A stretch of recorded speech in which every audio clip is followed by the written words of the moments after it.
Good afternoon, everyone, or good morning or good evening, depending on where you're tuning in from.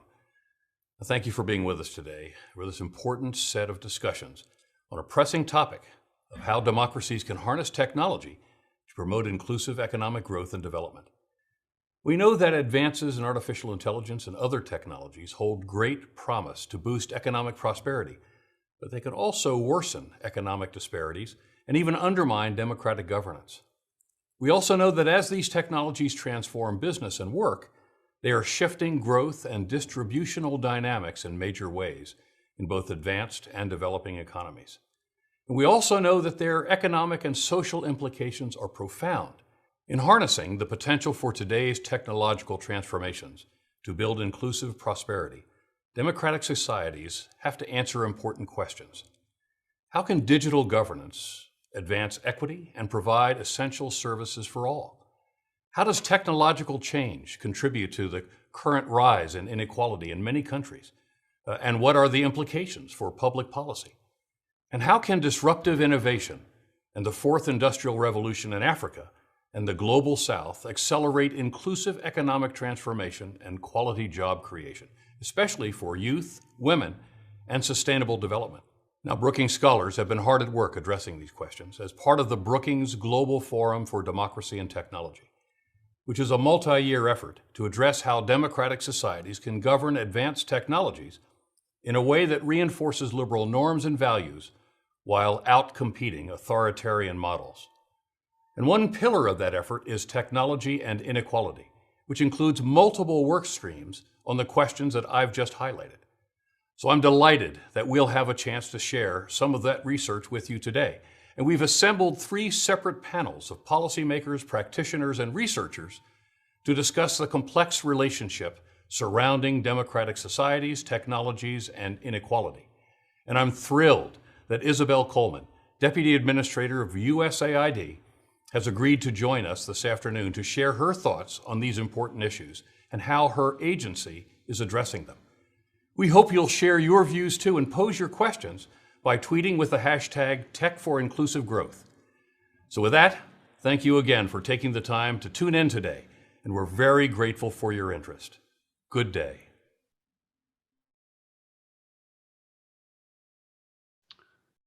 Hello. John Allen, noting the potential of technology to advance but also undercut inclusive prosperity in democratic societies, sets the frame for today's forum on technology and inequality. I am George Ingram, Senior Fellow with the Brookings Center for Sustainable Development. Welcome to the first of 3 discussion panels. The first one focused on the role of digital identification in advancing inclusion. We are fortunate to have 4 experienced and knowledgeable experts and practitioners in the digital field for this discussion. 2 of them have been instrumental in building digital ID in their countries, representing the quite different country experiences of Estonia and India. 2 individuals are from the US government and civil society who've been at the forefront of building digital capabilities in US assistance programs. Time is short, and we want to get directly to the discussion, so I will forego elaborating on the topic. But I will note that just as COVID has moved to warp speed the central role of digital capabilities, including digital ID, in economic and social life and for government services, so the Russian invasion of Ukraine highlights its role in national security. I will introduce each panelist as I engage each on the first topic, and we will discuss the why and the how of trusted digital IDs. Hans Astuk, a former member of the Estonian Parliament and noted expert on the Information Society, is Executive Director of the Estonian eGovernance Academy, which assists public sector and civil society organizations in low and middle income countries in traversing digital transformation, and I would note is very actively involved in helping the Ukrainian government and society today. To set the stage, Hans, let's focus on the experience in your country. Why was it so important for Estonia following independence from Russia to create a digital ID. 30 years later, what have been the unexpected impacts of digital ID and e-government? Yeah, thank you very much, George, for this kind introduction. Yes, Estonia started implementation of digital identity almost 30 years ago. And the reason behind it was that as Estonia was like escaping from collapsing Soviet Union in 1991, so actually we didn't have any proper databases about our citizens, property, businesses, land, and anything else. So we started to build it up from the scratches, and we immediately decided that those databases must be digital. But on the top of it, we recognized that that also after a couple of years of development, that as the world is moving very much digital, citizens must have on the top of their traditional paper or plastic-based documents also a digital identity, allowing them securely to use various government services. So in 2002, exactly almost 20 years ago, the digital identity was launched for the Estonian citizen, and it is compulsory for everyone. Actually, it means that you are having it, but you don't need to use it if you don't want. But currently, almost 80% of adult population already is using it. And it has bring us to a situation that government provided and municipalities provided digital administrative services are broadly available, what means that almost 99% of the services are accessible in digital format, with a couple of exceptions not related to the technology. So we can say that first of all, the expected results are that services are available for the citizens online, what means that it doesn't mean is it nighttime or daytime when you use the services. It doesn't mean where you are located. You can be in India or US or in Brazil, but you can still access Estonian government services. So it's also reducing burden of physical offices and reducing burden to provide the services in paper manner. Another expected result is that services are much more transparent and faster. So you don't need to wait until you are getting paper certificates. And also the risk of corruption is much more lower, because when it's machine to machine or people to machine communication, there is no points where you can provide bribe if you even want to do it. So as former president of Estonia, Mr. Toomas Ilves used to say that it's very hard to bribe the computer, because you don't know where to whom to provide cash if you even want to do it. But I think the unexpected results, what we can learn now 20 years later, is that the digital identity has changed the nature of a business also. So as Estonian digital identity is accessible for every business also, so you can sign the documents with the same signature what you are using to communicate with the government. So the same digital identity, the same digital signature is understandable and accessible also for the businesses. So every Estonian, when we are logging in now to our online bank accounts, we are using digital signature, what is reducing burden from the banks. Or we can sign any contract with any business partner in Estonia with a digital signature, what is reducing the risk of falsification of the documents and speeding up remarkably the business processes. So I think the unexpected result the fruits we are harvesting now is that business environment is much more transparent, doing business is easier and fast, and this is like additional result of digital identity in Estonia. Thank you very much. And did it take long for the Estonian people to adopt to a digital world and to accept their government online? Was it done instantaneously, or was this a 3 or 5 or 7 year slog to introduce the populace to this new technology? Yeah, I think there was like it's usual curve, but initially there are like innovators are going first, when the main bulk of people are coming, and when the last part, what is still like a reluctant or not trusting still very much, or not using still. So it takes like almost, I think, 10 years to get there. But it was at the beginning of 2000. If it starts in some country, or some countries start today, when people are much more digitally savvy, but also having gadgets like smartphones in their hands, I think it will take much more faster. But the adaptation definitely is not only about technology, but also related to general trust towards the government. And this has been high during those years in Estonia, what has been supporting the process very much. Thank you. Thank you. Now over to Dr. Pramod Varma. You really need to know nothing more about Dr. Varma, except that he is the chief architect of Aadhaar, which has provided over 1 billion citizens of India with a digital ID. He created the foundation for India's digital public infrastructure, often known as the India Stack.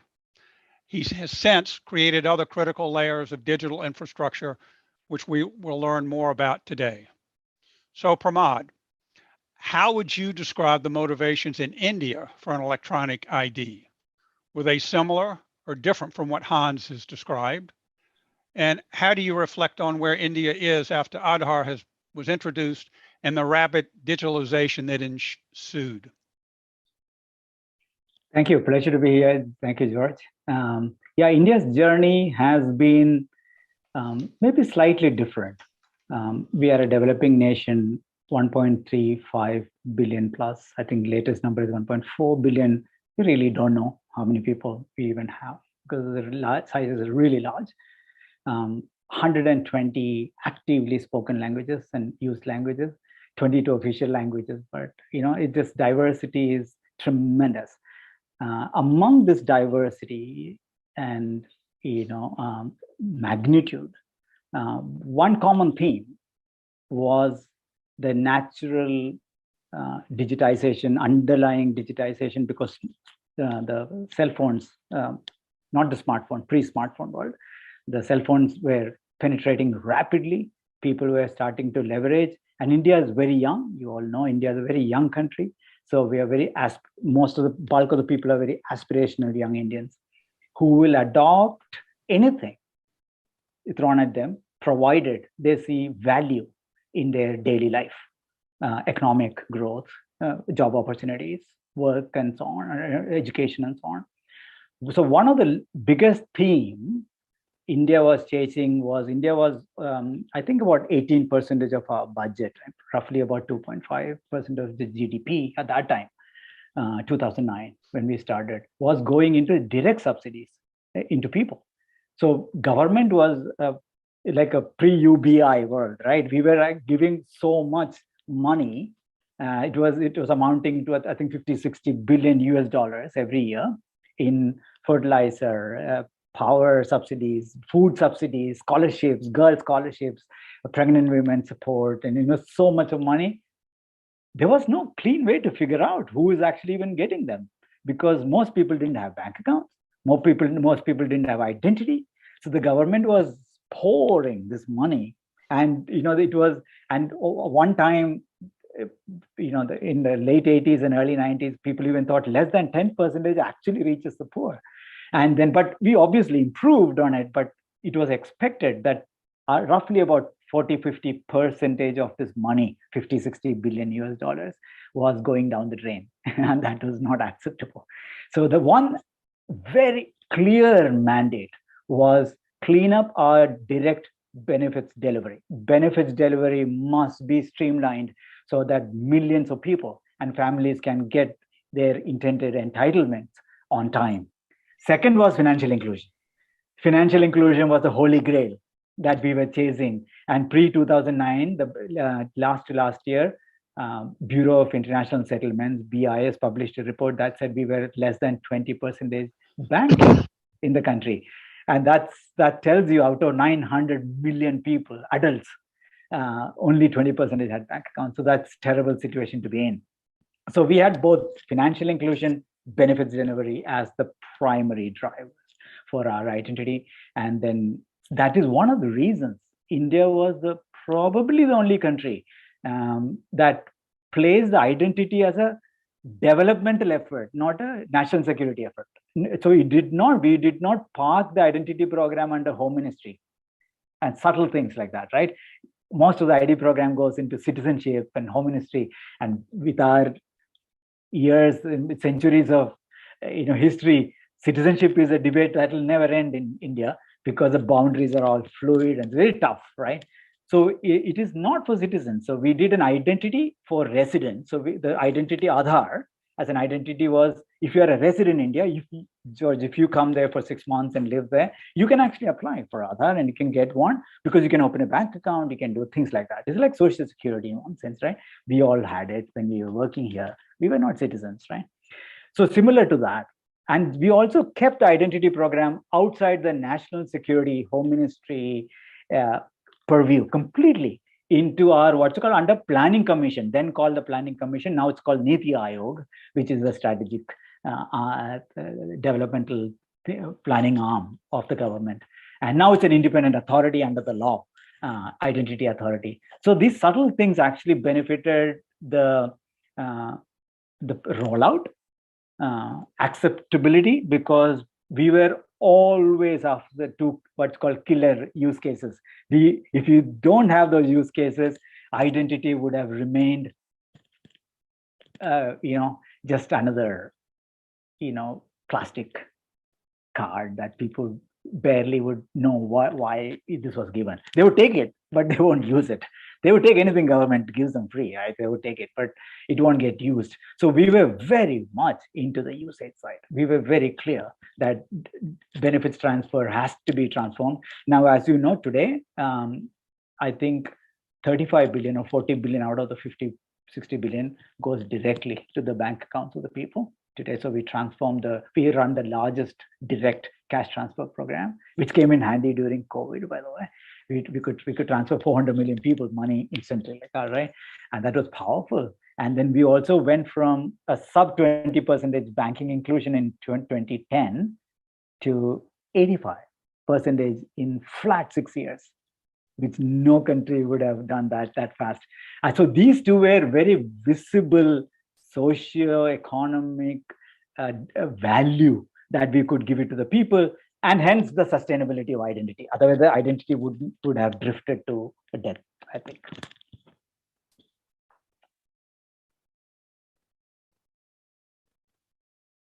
George, I hope I answered. Yeah. Are you muted? I can't hear you. You may be, George, you're muted. There we go. I finally unmuted. So Pramod, how many of those 1.1 or 1.2 billion, I see different numbers, Indians actually utilize their digital ID? Yeah. Are there government services that you have to have a digital ID to access? And what do I do if I'm not literate or I don't have access to a computer or a smartphone and can't actually use the digital ID? Yeah, brilliant questions, by the way. It's one of those things that actually differentiate probably like countries like Estonia. We are not uniform in any way. We are crazily diverse. So we have 300 million people who, at best, who are smartphone enabled, aware. Really 100 million people English speaking, but even if you stretch it, 300 million, then about another 300 million maybe with feature phone and who are young, so they can try it out. And then we have at least another 300, 400 million people who have no phones and no literacy background, can't sort of do things their own. So the design of the identity had to be natively digital. So the Aadhaar as an identity is natively digital. So it has no paper manifestation or a chip or a card meaning at all. But it can manifest itself as a printed paper for the people who don't have phone. It can manifest itself using an OTP on a feature phone for the feature phone people. And it can manifest itself as a smartphone, digitally signed QR code on a smartphone, like an Apple Wallet or whatever, right? We have DigiLocker and all that thing. It's like a wallet, credential wallet. For the smartphone people, that's one angle of it. So there is manifestation of the identity, physical manifestation, can vary dynamically. It completely differs. We don't care. So we didn't stick with a card. So form factor was irrelevant to us, and we wanted to make sure any form factor that fits the context is acceptable, while behind the scene, everything digital. Second was that it can be used in a self-service mode, people like us, who can authenticate ourselves, enter the PIN, password, and all that thing, or it can be used as an assisted mode. And India is a huge part of India still leverages assisted services. They go to a officer to get some banking done, right? So somebody will say, okay, put your fingerprint here. Okay, then it'll read out loudly in the native language. Oh, you have withdrawn so much money or whatever, right? These are all assisted services. So we can do assisted self-service or paper through feature phone to smartphone, any form factor. So that answers your last question. The first question was the usage of it. So we have issued 1.32 billion Aadhaars so far. Many of the Aadhaar is permanent. It never gets revoked. It is permanent for you for times to come. That number never get reallocated or anything of that sort. We have 1.1 to 1.51 billion digital authentication every month. So that tells you that the usage is quite wide, and we have about 600 million to 700 million unique people out of the adult population. Children don't really do it because typically parents do it for them. Adult population have at least used it once, and at least use it once in a quarter or something like that. So that's very large. One of the things we look at is it a few people using it every day, or is it many people using it on and on? So the spectrum is that very large population uses it, and they use it for pensions, and they use it for financial money transfer and all that other services that identity team didn't build. It was built by the Reserve Bank of India, by the payment industry, and by various government benefits industry, but they use the identity authentication services of the identity platform to build solutions that are either assisted solutions or a self-service solution towards the people. So we have 1 billion every month, 1.1 billion authentication every month. So it's quite wide, in play. I think every month gets used very heavily. I hope sort of covered. Great, thank you. So let's bring Kay and Chris into this conversation. Chris Burns has been leading digital development at USAID for a decade.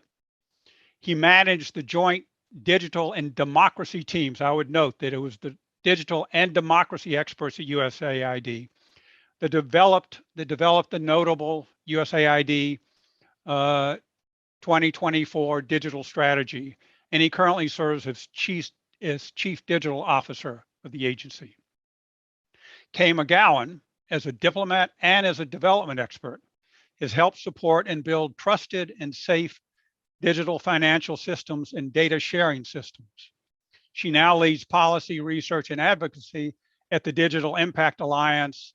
And I have to confess, she helped me put together this panel and developed our line of inquiry. So thank you, Kate. So Chris and Kate, first to you, Chris, and then Kate, what are the motivations you have seen driving digital IDs or unexpected consequences in markets where they exist? Sure, and good afternoon and evening, everyone. Thanks for the opportunity to participate in this conversation, George. It's certainly an important topic in today's digital age, and what an incredible opportunity for all of us to learn about Estonia's and India's leadership on this front. If we're looking at digital identity infrastructure, USAID's engagement to date has primarily focused on the integration of digital identity in ways that support international development programming, which would make sense. So for example, program monitoring, patient tracking through health services, voter registration and authentication, and the provision of humanitarian assistance. So I would say similar motivations to what Pramod was just outlining.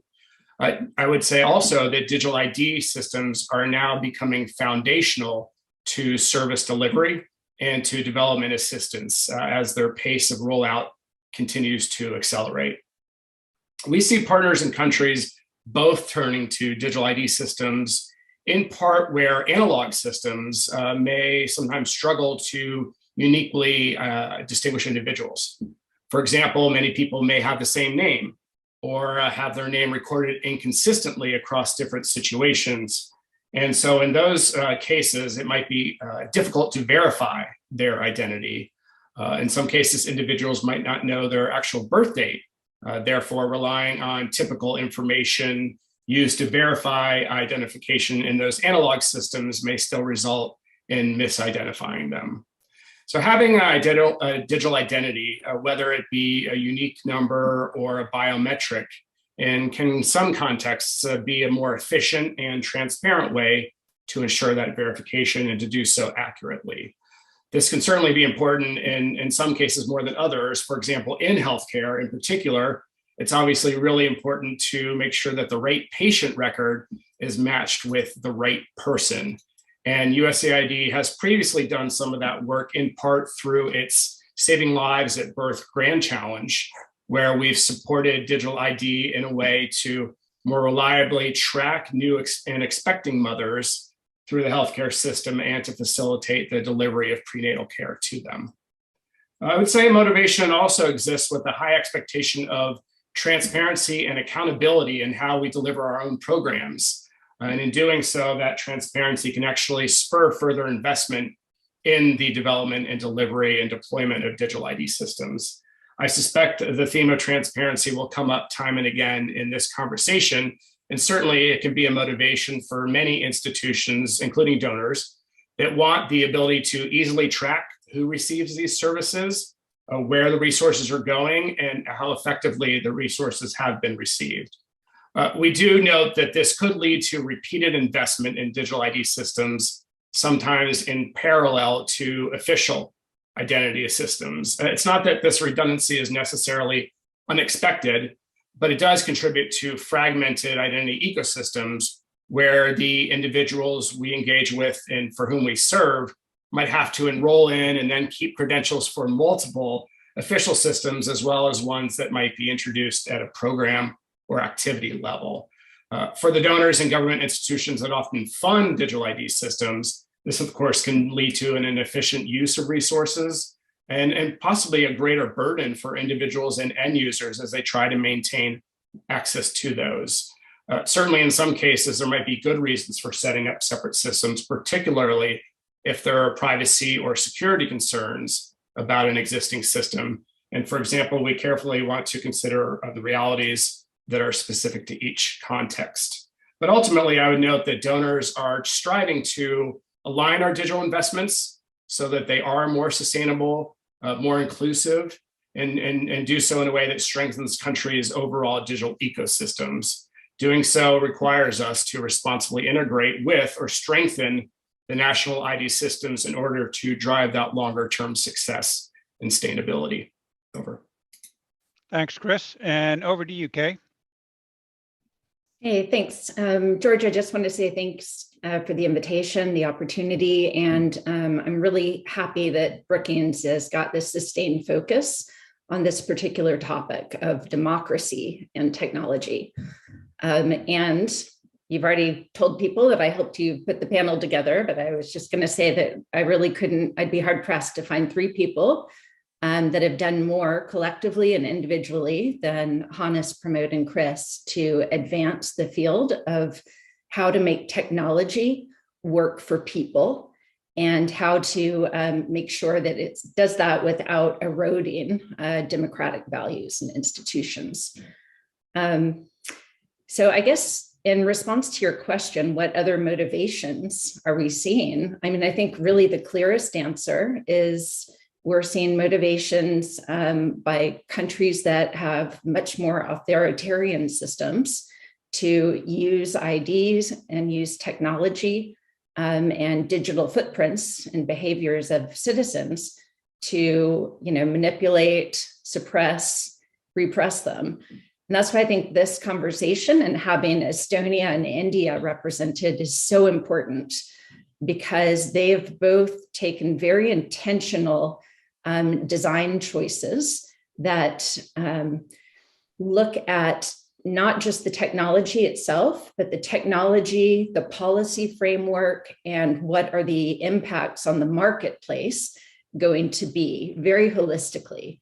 And this kind of techno-legal approach is so critical to baking in a lot of those safeguards that we know are needed to prevent the misuse of data. And, I'd love also to hear Hannes talk a little bit about transparency, because one of the most interesting features of the Estonian model and their digital stack is how much transparency citizens have into how their data is being used and accessed by the government.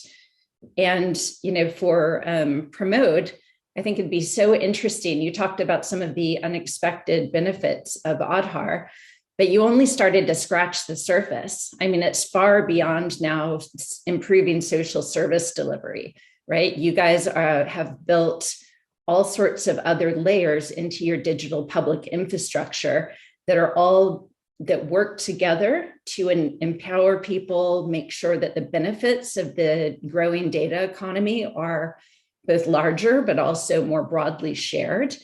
And all, in both countries, while being really, really laser focused on protecting privacy and making sure that, online digital participation for citizens is strengthening the country rather than eroding political norms. So I'll stop there. Well, Kay, you've done a nice job of introducing the next topic of trust. Yeah. So thank you. For much of history, identity systems have been used to target and marginalize minority groups. It's quite a sea change to think of IDs as a positive force for change, and it's important to think through how to build trust in them. As I understand it, trust is really central and critical. And I will note that in the US, the IRS was recently forced to stop a shift to requiring digital ID because of political protest driven by lack of trust. So, Pramod, after you answer Kay's question of all of the other 200 things that Aadhaar does, talk to us about how India dealt with the issue of trust in government processing data on individuals and using digital ID. Or have you effectively dealt with the trust issue? Okay, this is a loaded question. So let me attempt it. So first of all, to be very, very clear, and that was a very conscious choice. Aadhaar does not do 200 other things. Aadhaar does precisely two things. Always have been only doing two things. Even today it does two things. That minimalism of identity layer being extremely minimal. It does really two things. Issue identity, authenticate. When I go to a place that I am Pramod, I can tell the bank that indeed my identity claim is right or wrong. That's all it does. Aadhaar built nothing on top of it. And that's a confusion. A lot of people have it because they think India Stack and every other layer is all connected to Aadhaar. In fact, none of them are connected to Aadhaar. But they are like Lego blocks. They somehow, when you bring them together, the economic value, the individual's value, collective value becomes very high because we have payment now, we have Aadhaar now, we have DigiLocker for credentialing. And when that comes together, the value increases. Aadhaar and the identity authority is restricted from doing precisely two things by law. And it captures 4 attributes. No other identity system in the world captures just 4 attributes. Everybody captures 10 as the best Philippines, and others are like 50 attributes, right, about you, because most of the ID comes from the purpose of marginalization or security, terrorism, those kind of mental model. So the more data is better for identity, in that sense, from a government side. Aadhaar did identity for development. So it's very important. That was part of the trust building as well. So given that clarity, what are the things we built? Essentially, and this is one of those things, I think if Brookings, the research team has not looked at it, should look at it, because I think some of these are very new and may not be as popular as Aadhaar. And sometimes you get hung up with 2010, what we did, right?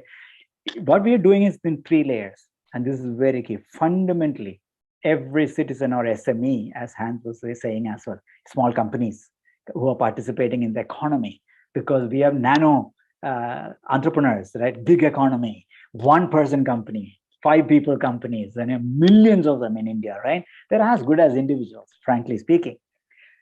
These 2 are at the center, and the 3 things that we want to empower them with is ability for their identity, which we are solving. Business identity is an individual identity. Aadhaar was an individual identity. We have business identities as well now for electronic business identity that they can verify. Second layer is assets. Can they take control over their data and their credentials? So data and credential as a empowerment construct, not data is not as a monitoring control construct, as a empowerment construct. India has went all out, and that's what I think Kay was alluding to, that India is one country there. We don't not only have GDPR like law that's coming in as a data protection, we have actually a system that allows individuals to take control over all our financial data, all our health data, without having a central data store. Extremely privacy centric, it's fully decentralized. That means I am the owner of my data. I am the receptacle of the data. Not even government can see my data. So it's very, very clearly constructed architecture, and Kay was thickly in part of that another day's discussion. But so that is second layer. The layer where individuals have control over their assets, whether digital assets, digitized assets, data, and credential, where an SME now can walk into a bank and claim, digitally make a claim that I am a taxpayer, I am an SME, I earn 20,000 rupees or whatever, $100, $200 every month, I pay bills on time, I have a small shop. All these claims are now instantly verifiable by the bank. Why is it important? The cost of trust dramatically comes down from the bank's perspective to say, oh, that's good. I can verify what you are saying, and hence I can now offer micro loans to you. Otherwise, I would have said no to you, because the cost of dealing with you is much more than the business value I'm going to get from the bank. So lending, all that thing is opening up first time because individuals have identity and assets. The third layer is where the equity, you talked about equity before, right? Economic equity comes from ability to participate in opportunities.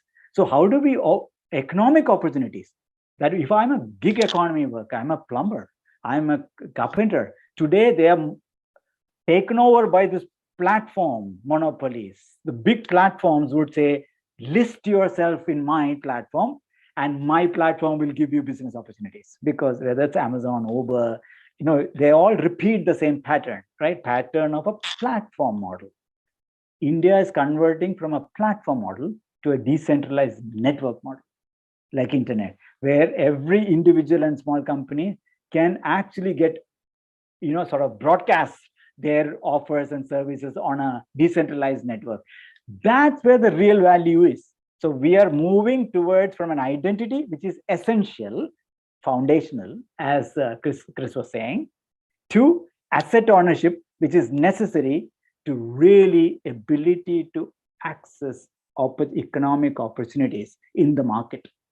Whether you are a small homestay, whether you are a small plumber, whether you are a small shop, whether you are whatever it is, without having an intermediate platform monopoly taking off 30% of my commission, and it doesn't make any more sense. So India is working deeply in it, and we are actually going like only country in the world that is putting up a decentralized economic network actually in there. Now, this brings back to the last point. I think you were asking, how did you build trust on the identity system? Identity system was because of the minimalism. I think there are a few things we did really well. Keep it outside home ministry. Do not go down to the home ministry security, control structure, rather than ID for development. So keep it as an independent authority, first point. Second, extreme minimalism. That means 4 attributes. All we do is 2 things: legally enforce that they can't do anything more through the act. So we brought in the bill and the bill restricted the authority from doing anything else. That's all they do. But I think it's a mixed bag. Have you solved the trust issue? Frankly, you asked the last question. Is it really solved? No, I think it is an ongoing thing. The fact that there's a bill in authentication tells you that people are leveraging it in their pension and government services, mostly government services, right? Private services have alternate IDs to use it. Banking and government is really they are benefiting. But beyond that, I think there is a mixed bag. You know how India works, right? We love to hate the government and love to love the government. So we are in that sort of situation that we are the largest voting machinery. 700 million, 600 million people stand in line and vote, and do all the democratic processes go through. And we hate the same people who actually we vote. But because they don't do all the good stuff we expect them to do. So it's a mixed bag. And the good thing is that our vibrant democracy, thankfully, is still intact. Hopefully, will continue to be intact. Allowed us to have a very powerful debate about privacy. And that privacy debate around Aadhaar was essential for the country. So the people, the civil society who argued against it, actually people like us always embraced it. We said, that's perfect. That tells you that democracy like India is still not one-sided, right? It is vibrant. Civil society can go to Supreme Court, can argue, can fight it out. And that restricted even further. So identity became very perfect, a pure play identity and nothing more. And the data access was restricted.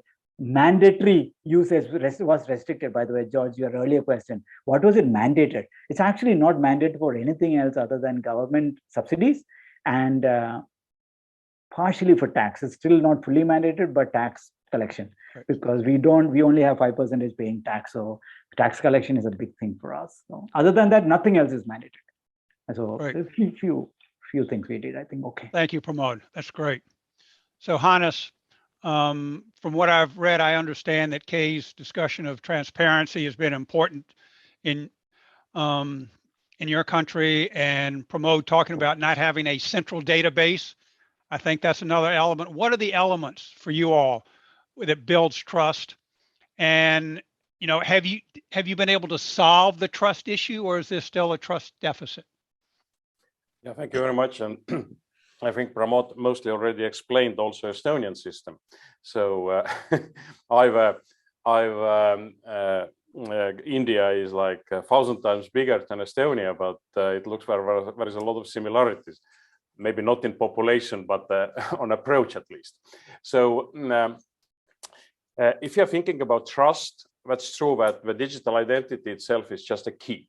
We need to consider it is just a key. Access key, very much trusted key. We provided track so everyone can, not everyone, but related parties can track the access, the validity of certificates and validity of identity, let's say.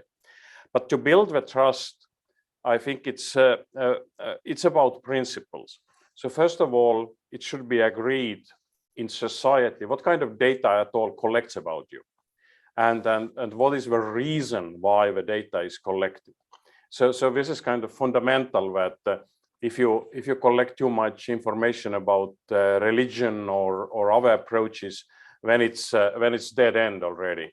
When someone can abuse it, and this is like Chinese model that we need to control everything and provide credentials for citizens being good and accepting those models. This is not our model. So first of all, what you collect. Secondly, it should be clear that ownership of a data belongs to the citizens or businesses who are providing this data to the government. So government is just handling it. Okay, by the law, government may enforce citizens or businesses to provide the data because it's necessary for the functioning of a government and a nation. But anyway, the data belongs either to the citizen or to the business. This is fundamental, and government handles it. So this means that based on this fundamental approach, I can also control what government is doing with my data, how it's handling it. And it's not only theoretical exercise that, yes, I can do it, but actually I cannot access, I don't know what it is. I know. There are tools in Estonia I can I can provide automated requests and get immediate automated response about how government institutions were using my data, my home address, whatever, about my children, and so on. And there should be explanation always on what law, based on what regulations they are using this data. So citizens are having efficient control over the data they are using. But definitely we must consider that not every citizen is that much tech savvy or privacy and data protection savvy that they will do it. So there should be also enforcement in place.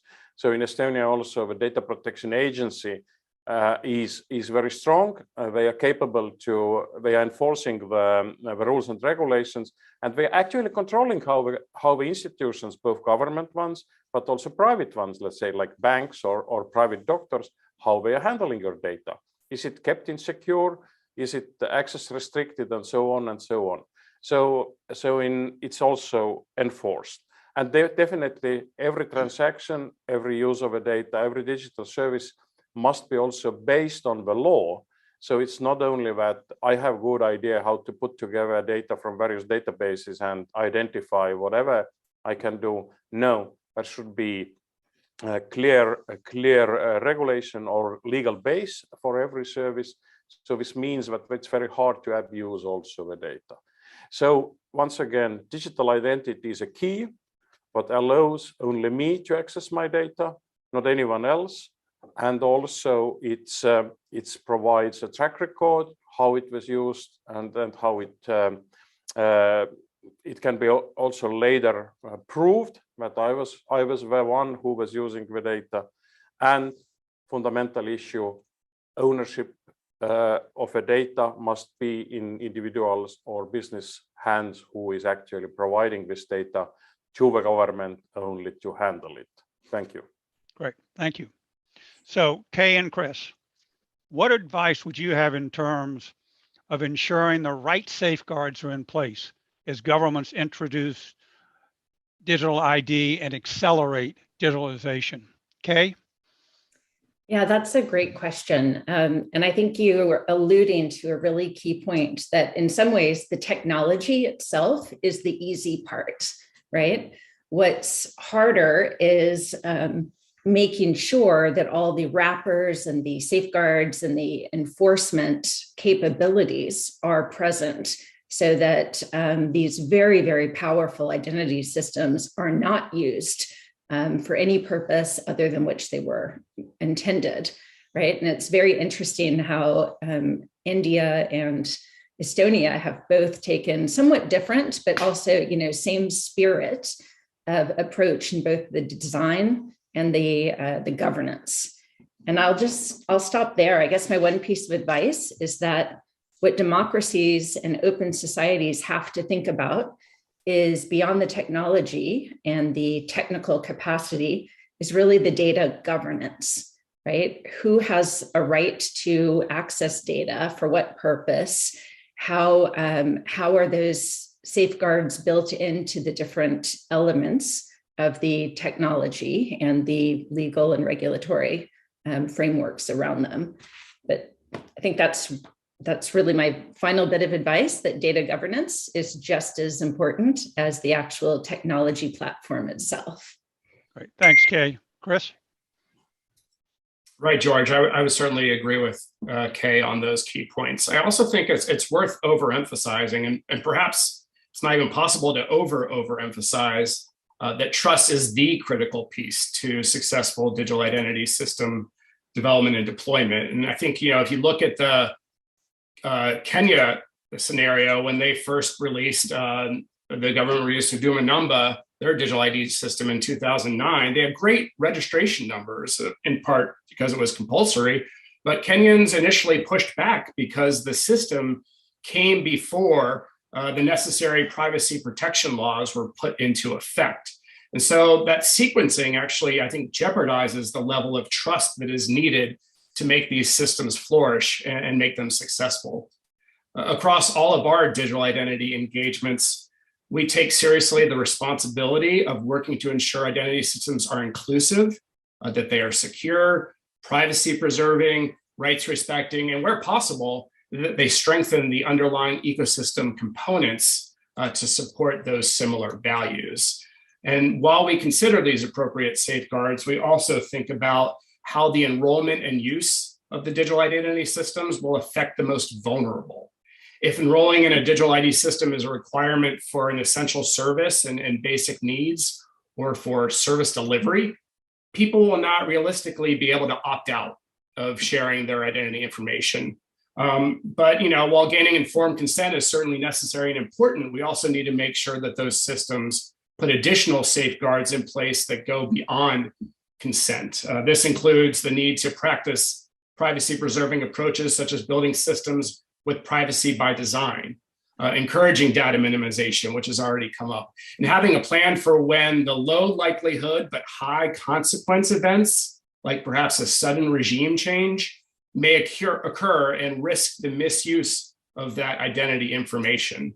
And for those who still have concerns, we need to make sure that there are viable alternative methods to verify identity when it is required to access those essential services. Just this week, Research ICT Africa and the Center for Internet and Society shared their research from African digital identity systems, and the researchers made a number of recommendations to improve the inclusion of local and often excluded stakeholders in the design of those systems, as well as ways to improve implementation of them, such as supporting gender-sensitive policies and removing barriers to registration, and really understanding the cultural, political, and economic dynamics of those systems at a local community level. As Kay previously mentioned, with digital authoritarianism on the rise, and with that greater digital repression and surveillance, I think it's fair to question the motivations of some governments behind the rollout of their digital ID systems, and trying to figure out whether they're doing so for service provision or to track and trace. So that the issue of trust, I think, again, emerges here. Finally, I would say that from our perspective, we advocate for taking an ecosystem approach to digital identity systems, recognizing that they interact with and are shaped by many other aspects of the country context. And that's certainly front and center in USAID's digital strategy that you mentioned up front, George, and its accompanying digital ecosystem framework that illustrates digital systems existing in broader environments that include everything from the infrastructure that supports it to geopolitical considerations and digital rights, and to opportunities to connect within and across the digital economy.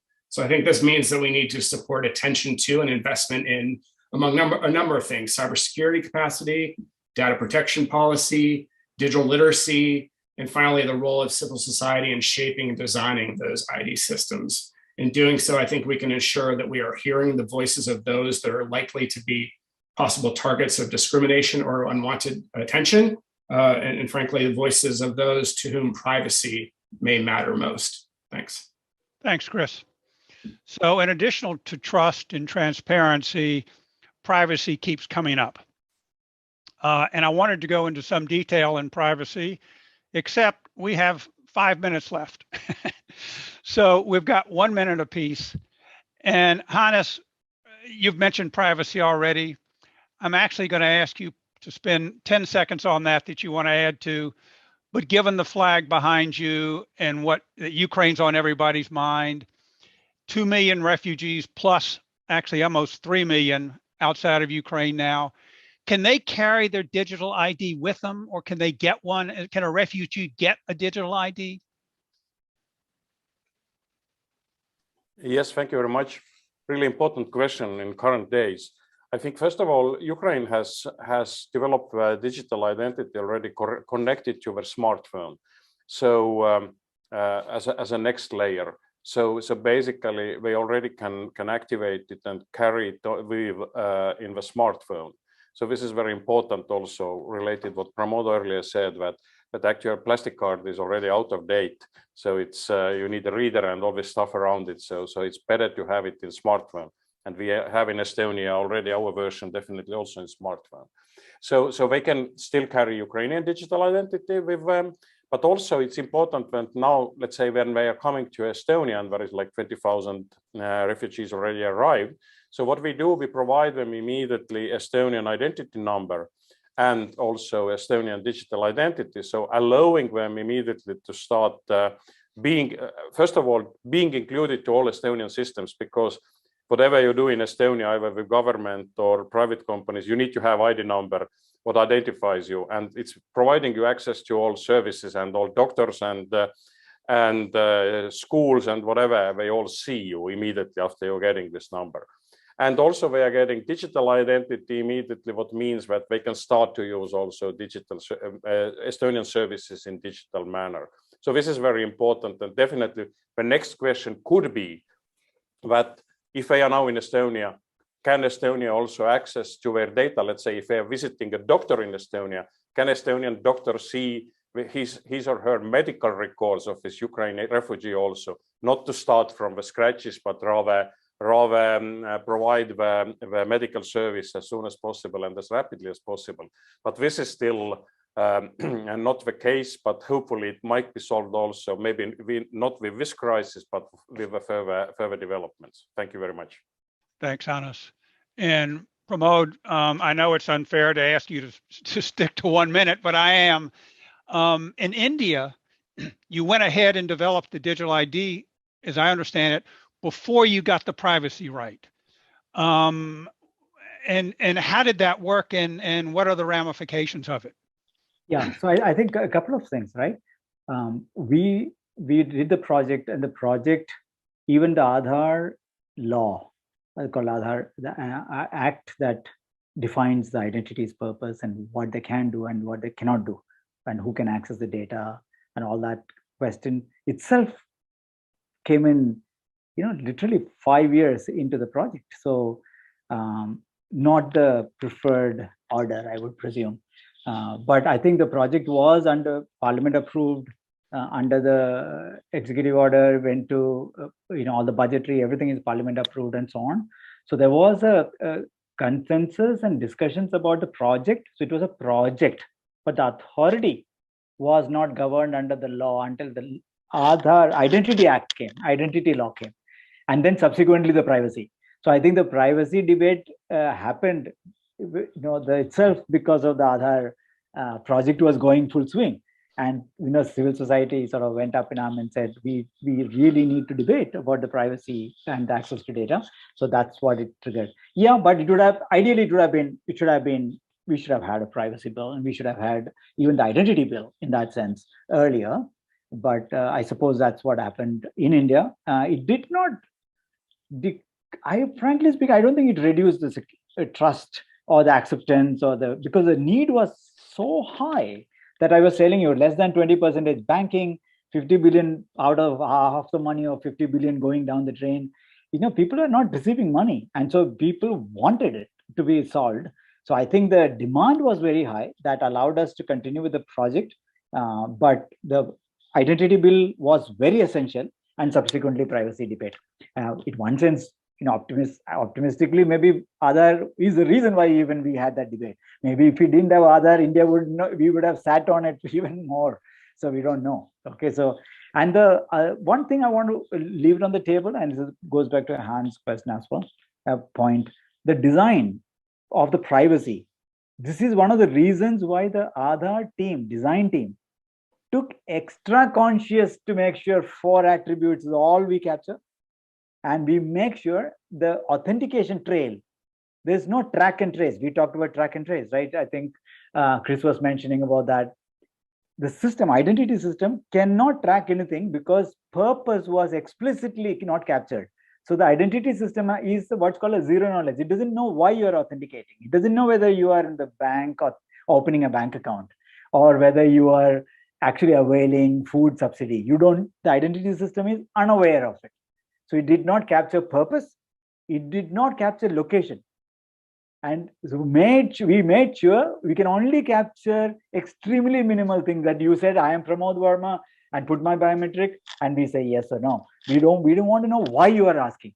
We did not want why, where, nothing was captured. And with the law, authority had to delete all the authentication records within 6 months. So that means system has no idea really about your history of usage. And so such restriction was designed in early, because the law wasn't there. So I think it benefited, I think, at the end. Thank you, Pramod. Yeah. Well, Chris and Kay, the best I can do for our audience is to give them a teaser that, Chris, I really wanted to get in with you the guardrails that are needed and the work that you're doing with other donors to create a charter, a digital charter.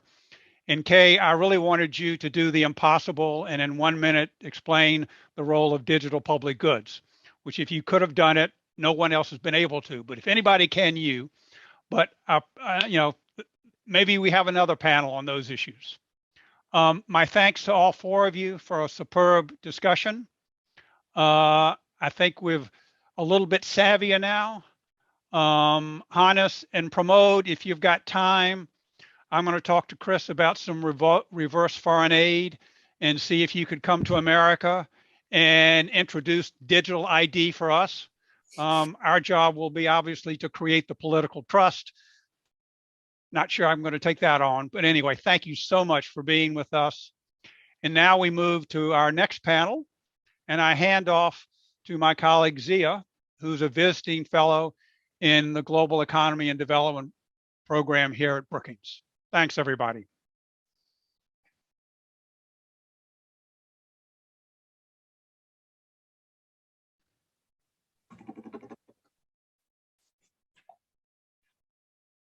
Thank you, George.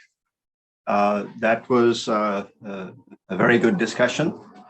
So we now move to the next session. I'm Zia Qureshi, a visiting fellow in the Global Economy and Development program at Brookings. And I have the pleasure of moderating this session. The topic of this session is technology, inequality, and public policy, which is the topic of one of the research work streams in Brookings Global Forum on Democracy and Technology project, under whose auspices this symposium is being held. Technological change led by digital technologies and the now unfolding innovations in artificial intelligence is a defining feature of our time. The new technologies are reshaping economies and societies. Advances in digital technologies hold great potential to boost economic prosperity. But they also pose challenges. As the new technologies reshape markets and economies, the disruptions they entail can increase economic inequality and in turn foment social discontent and political conflict. Indeed, inequality has risen in many countries, and the rising inequality has emerged as an important subject of political debate and as a major public policy concern.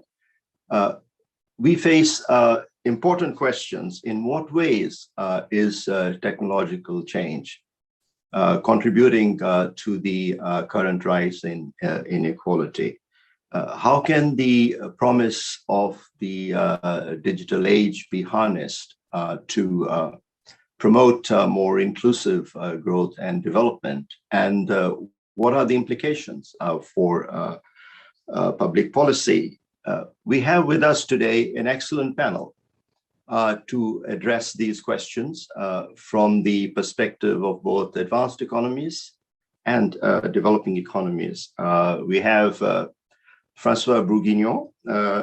He's Emeritus Professor of Economics at the Paris School of Economics, a noted scholar on the subject of inequality, and also a former chief economist of the World Bank.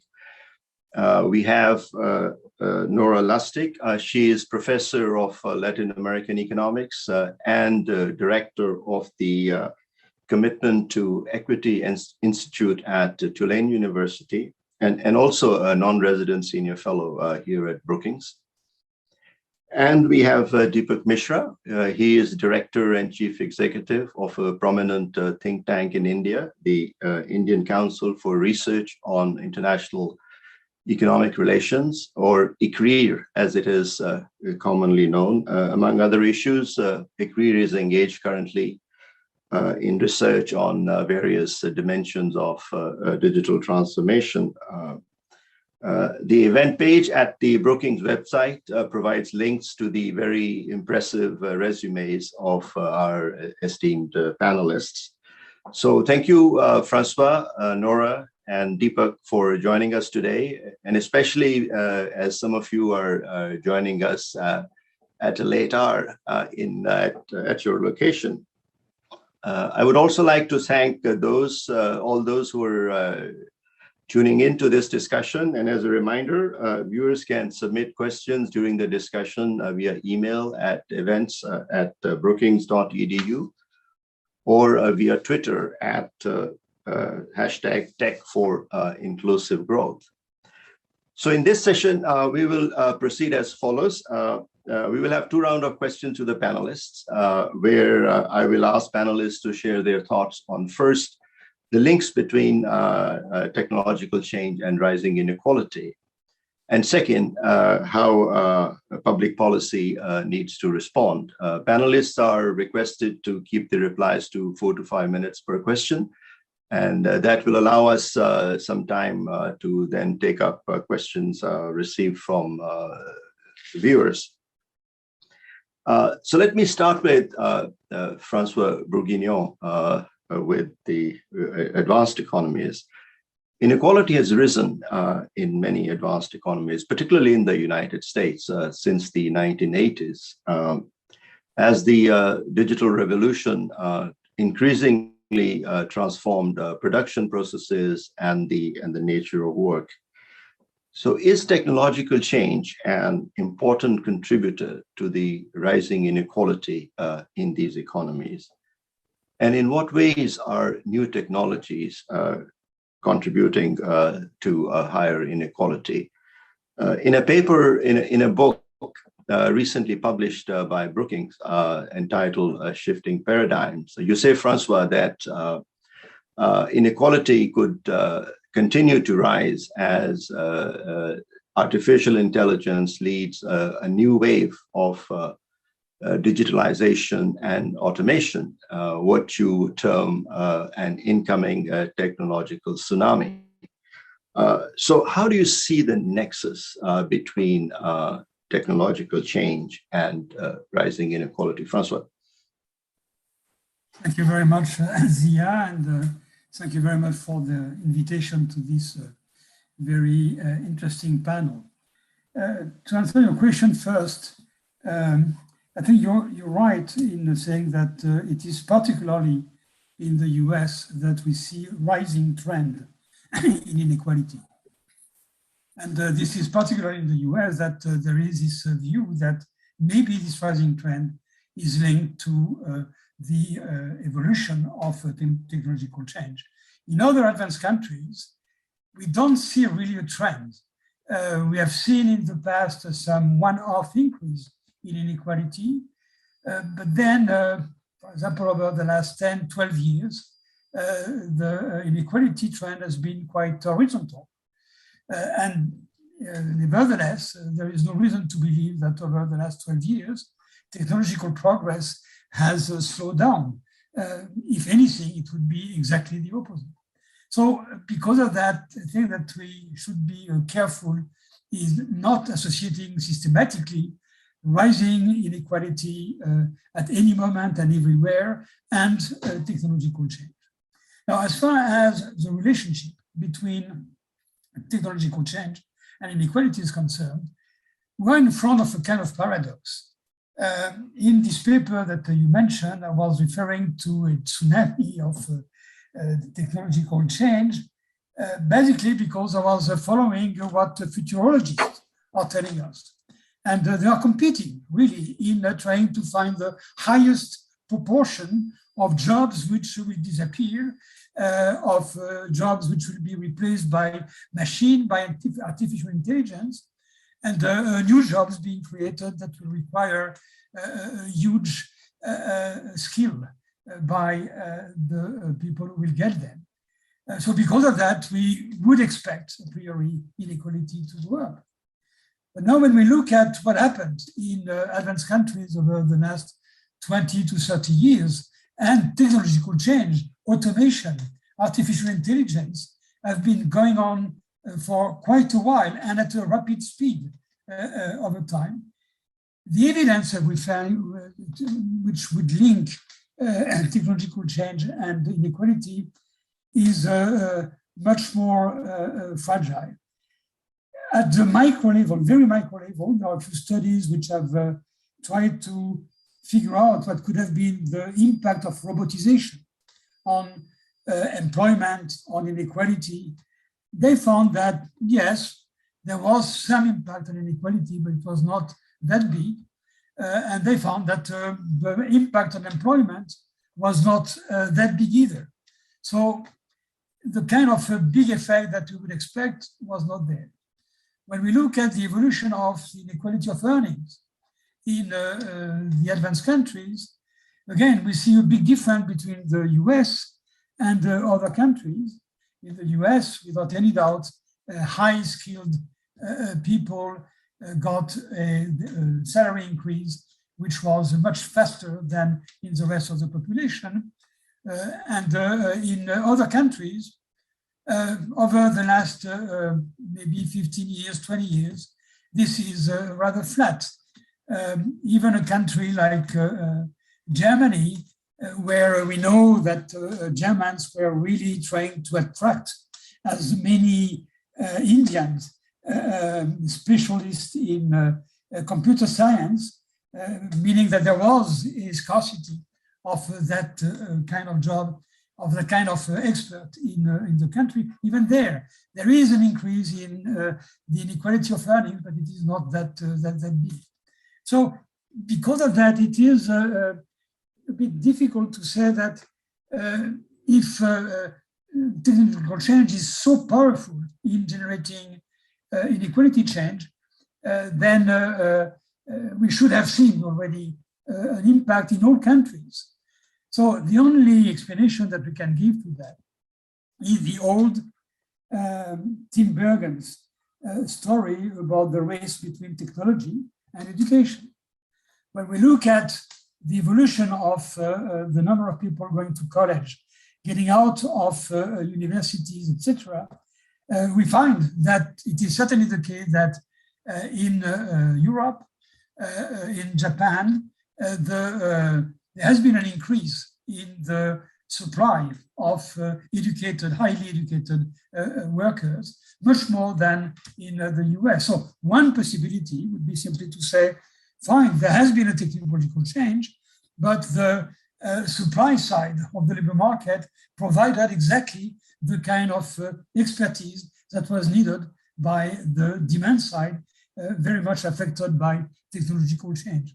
So this, I think, would be the kind of story that we could tell today. Say, okay, if for one reason or another, technological change is accelerating, then inequality may be rising in those countries where until now it was more or less stable. And if education is for some reason going down or slowing down, then again, we see inequality rising. So this is the race, I believe, is still a good story to explain what has been going on. And let me add only one final point, which is the fact that we expect, following the futurologists, that if there is this big change toward automation, toward robots, toward artificial intelligence, then we expect that the owners of the algorithm, the owners of the robots will see their share of national income going up. And therefore, we should find that the share of capital income in GDP should be going up. This is something that we observe in most countries over the very long run, but there is some debate about what is behind that. Some people say that what is behind that is essentially the increase in real estate prices. So difficult, or real estate services. So it's difficult to say. But Certainly, this is something that has to be watched very carefully, because this might be one of the main reasons why inequality could go up if the tsunami, as a matter of fact, is coming. Yeah, thank you, Francois. We will come back to some of the issues you raised. So let's turn to developing economies. Deepak, while digital transformation has been increasing inequality in some advanced economies, particularly as Francois just noted in the United States, by polarizing job markets, widening earnings inequality, and also the increasing market dominance of large digitally advanced firms and digital platforms. Will this transformation have similar impacts as it penetrates developing economies? And also, developing economies' comparative advantage based on low skill, low wage labor may get increasingly eroded by advancing automation. So the question is, will the new technologies produce rising inequality and diminished job prospects for these economies, rapidly growing low-skill working age populations? Inequality in India has been rising. So how do you see the technology inequality dynamics playing out in an economy such as India's? Deepak? Thank you, Jia. Good afternoon, good evening, good night, depending on where you are. If I sound a bit groggy or sleepy or incoherent, you blame it on the time. It's midnight in Delhi, but I'm super excited to be part of this panel. So before I start answering your question, I just wanted to say something based on what Francois just said. You know, there are three views, potential views when it comes to technology and inequality. So kind of the Mark Anderson, who is the Netscape founder, he tweeted after we finished the WDR and published it, he says, technology is not driving inequality, full stop. So that's the kind of the Silicon Valley where that, you know, don't even think about it, the technology is driving inequality. That's, I think, too optimistic view on this. I think the more pessimistic on the other extreme is that technology is the kind of the one of the main factors driving inequality, and we can't do anything about it. It's like a fait accompli. I think there's a third view, which is the kind of the middle range, which is that technology is subtly driving inequality to some extent. There are good evidence to believe in it. And it's not a bad thing because technology is inherently unequal. They are productivity biased, they are skills biased, and they are power biased. So firms which are more productive tend to use technology better, and workers who are more skills tend to use technology better, and so are the powerful, you know, individuals or government agencies can use it much better than the ones who are less powerful. But that's the whole reason why we have public policy to deal with those side effects of technology. So in a sense, I fall into the second camp of where I do believe that technology does lead to contribute to inequality, and that's very much inherent in the way the whole technology and growth functions. And that's something that we don't need to fight it directly by saying, let's not bring in those technologies, but try to fight it by using social and fiscal transfer that we have. Now, let me turn very quickly to the India discussion. So I think there are three parts here to your question. One is, what has really happened to technology adoption and distribution of that adoption in India? Second part is, what has happened to inequality that you said has obviously increased. And third is, is technology driving those increased inequality in Indian context? So first is on terms of adoption and the distribution of this technology over the last few years. So India being a big country, a lot of the numbers are huge, but it does give you in perspective as to how massive this transformation is happening in the Indian context. So at this moment, there are about 1.3 billion Indians who have digital ID, which is huge. Among, there are 1.2 billion mobile subscribers in India. There are about 900 million internet users. There are about 600 million who are using internet on a regular basis. And there are about 500 million people who have bank accounts, and disproportionate of them had a bank account because they had a digital ID and a mobile phone, because a lot of the bankings are now moving digital. And COVID has been an accelerator to this adoption.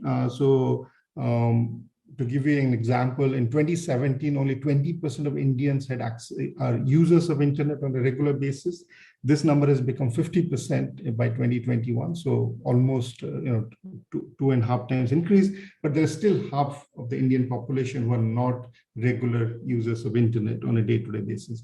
We did a survey recently where we found that micro, small, and medium enterprises in India are actually increasingly adopting technologies. So in 2021, of the firms that we surveyed, 27% of the sale came through e-commerce, and the number in 2020 was 12%. So you can see how dramatically this numbers is changing over time. And as we heard from the previous speaker about this whole digital ID and public digital platforms from India, that there's been an explosion of digital platforms. It started with the digital ID, which became the base, on top of which there are now unified payment system. There are the whole COVID vaccination platform was built around it, which kind of made it very easy for Indians to actually vaccinate, irrespective of where you live and where you are. So all those things are obviously super important in showing that the acceleration has dramatically changed over time. But then what has happened to the distribution of those? So while the mean has increased, what we find also the distribution has widened. So there is a lot more inequality in the way the access has happened. So the poorer Indian states have actually had a slower growth of internet adoption than the richer Indian states. When it comes to, we had a survey that we did with Learn Asia with 7,000 users, where we found that 89% of households who have the head of the household has a tertiary education. Of that, so households with tertiary education, 90% have internet access. Households with no education, if the head of the household has only 10% internet access. So there's a 10:1 difference in terms of the head of the education. When it comes to age, 15 to 25 years, 71% of them use internet. If you're ever 55, 12%. So there is massive distribution gap in terms of education, age, and income inequality. Thankfully, the gender and geographical inequality is lower. It's still very significant, but much less than income, age, and education. And the gender and rural urban gaps are actually shrinking over time. So there is some positive news on that. But so while access has improved, the distribution is widened. And then the question is, what are people doing with this technology that they're using, having access to? And here we find that actually during COVID period, even households which had access to technology were not using it, providing remote access to their children's education. So in a sense, despite access, even among the rich households, a lot of them were not effectively using it as it was perhaps done in many advanced economies. And that's something that I'll perhaps come in a later part of the discussion as to why are people, despite having better access, are not able to use it. Then coming to the inequality, as you said, inequalities increase. And the question is, what has technology to do with it? And frankly, the evidence at this point is not enough to take a very clear stand and a credible stand on this issue. But what you find is clearly technology in India at this point, given the low adoption rate that was there, so with increased adoption, the technology is creating more growth, creating more jobs. There are not massive automation in India. So this whole polarization and job displacement hasn't yet started in India. I think it's down.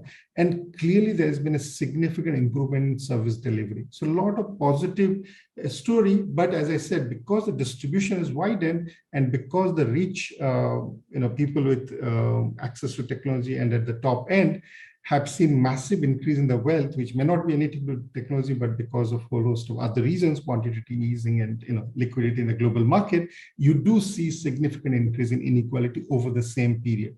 So there is a strong association, but I think causality would still needs more research to be said in clear terms. I'll stop here, Azia. Thank you. Thank you, Deepak. Some very interesting numbers, and I think India is a very interesting case to see how these technology inequality dynamics evolve as there is a greater technological penetration in the economy going forward. For the next question, we stay with developing economies, but move to a different region, Latin America, where Nora has a lot of expertise. So how technology impacts inequality depends greatly on how its effects work through the labor market. Whether it leads to higher inequality is influenced greatly by how the supply of skills responds to the changing demand for skills, or what has been termed the race between technology and education. Francois referred to that. In Latin America, unlike in other regions, unlike many other countries, inequality, in fact, declined in several Latin American countries, albeit from high levels, in the 10 to 15-year period starting around 2000. So Nora, my question is, how do you explain that outcome?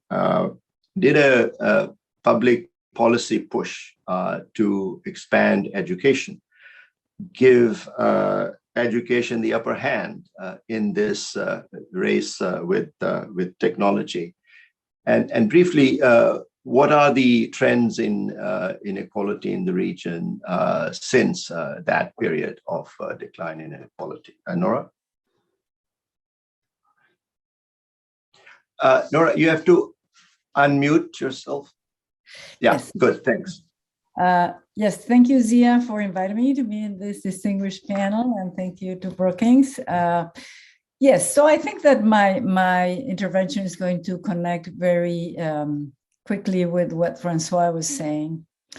First of all, because Latin America was is a region that experienced a unique episode, historically actually, of persistent inequality decline for about a decade that not only occurred in a few countries, it practically occurred in every single country, in different degrees, but every single country of the region experienced a decline in any of the measures of earnings inequality, in particular when you look at it, between around 2000, some of them started earlier, some a little later, and this trend stopped around 2012, 2013. I'm going to come back to this later. So the question is, what was behind this? The period in which inequality declined in Latin America coincided with the commodity boom. And so many of the countries are commodity exporters. So people, first of all, thought maybe it was related to growth, more fiscal space, higher demand for low skill intensive sectors. And it also coincided with a pervasive governments of the left being in the executive in Latin America. At some point, about 10 countries of the 17 were governed by a leftist or leftist-leaning government. But it turns out that inequality declined both in commodity exporters and commodity importers, countries that were growing fast, countries that were not growing, and countries that were governed by the left, and countries that were not governed by the left. So there has to be a different explanation. And I think that the explanation is going to go in the direction that Francois already hinted from the research that we have done. By the way, one of the first books that looked into this was published by Brookings with my co-author, Luis Felipe Lopez Calva. We edited a volume called Declining Inequality in Latin America. And we put a decade of progress with a question mark because it was sort of like the beginning of a pattern and we were not entirely sure whether what we saw was something that could actually say it's happening. It did happen.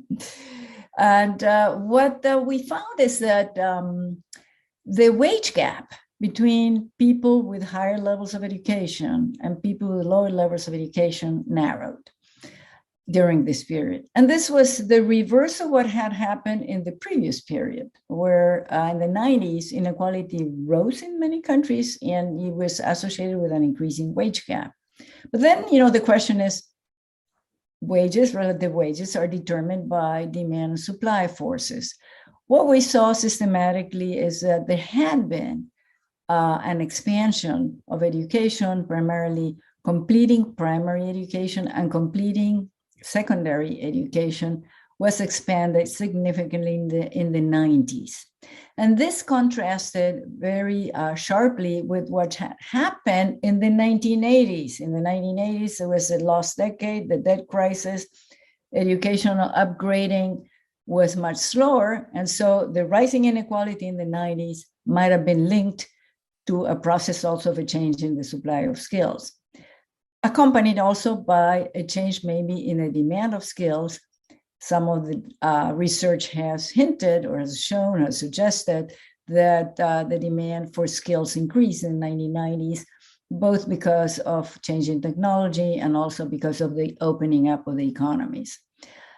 We think that then the explanation is primarily one in which the composition of the supply of labor changed, making people with higher skills, where skills are now measured with years of education, relatively more abundant. And that resulted in the declining wage gap, and that was the major driver of the decline in inequality. So this is a very nice story because it means that through a public policy where governments can actually take action and obtain a win-win, because educational expansion has many other benefits in addition to the decline in inequality, you could actually see a result in the right direction for the region.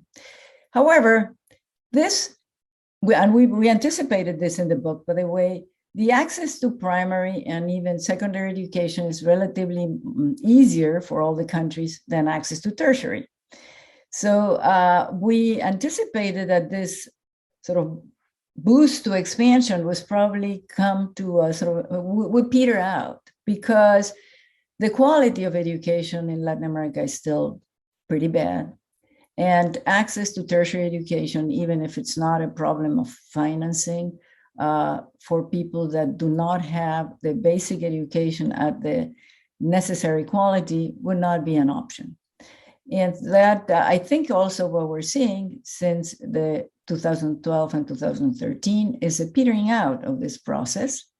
By the way, we're starting a new project with the same co-author and others to look at the question 10 years later. Is it a reversal of this? We sort of start from a hypothesis probably that the race between education and technology after 2012 went the other way.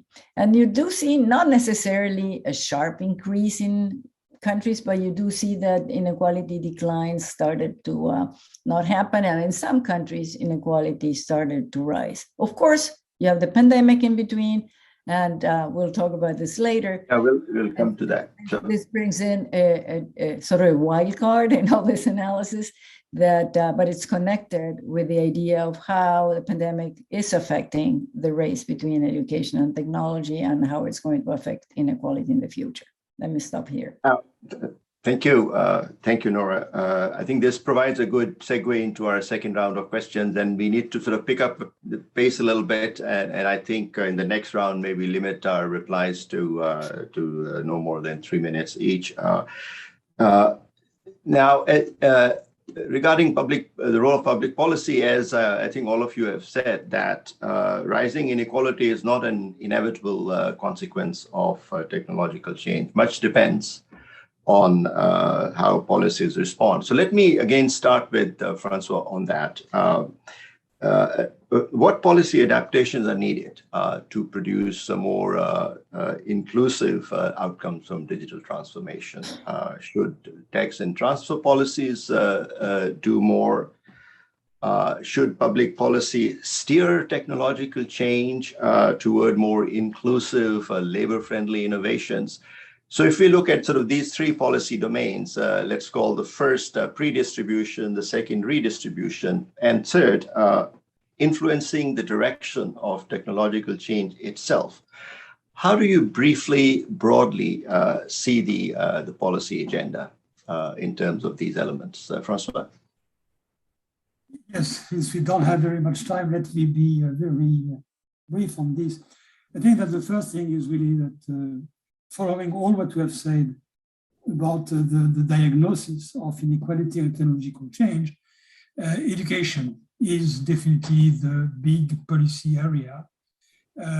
Not only we need to train people better in terms of IT, AI technology, but we may also have to change the curriculum in primary school, because the way in which we were training or educating people was for jobs which will not exist anymore. So we certainly have to think about the reorganization or the reorientation of our educational systems.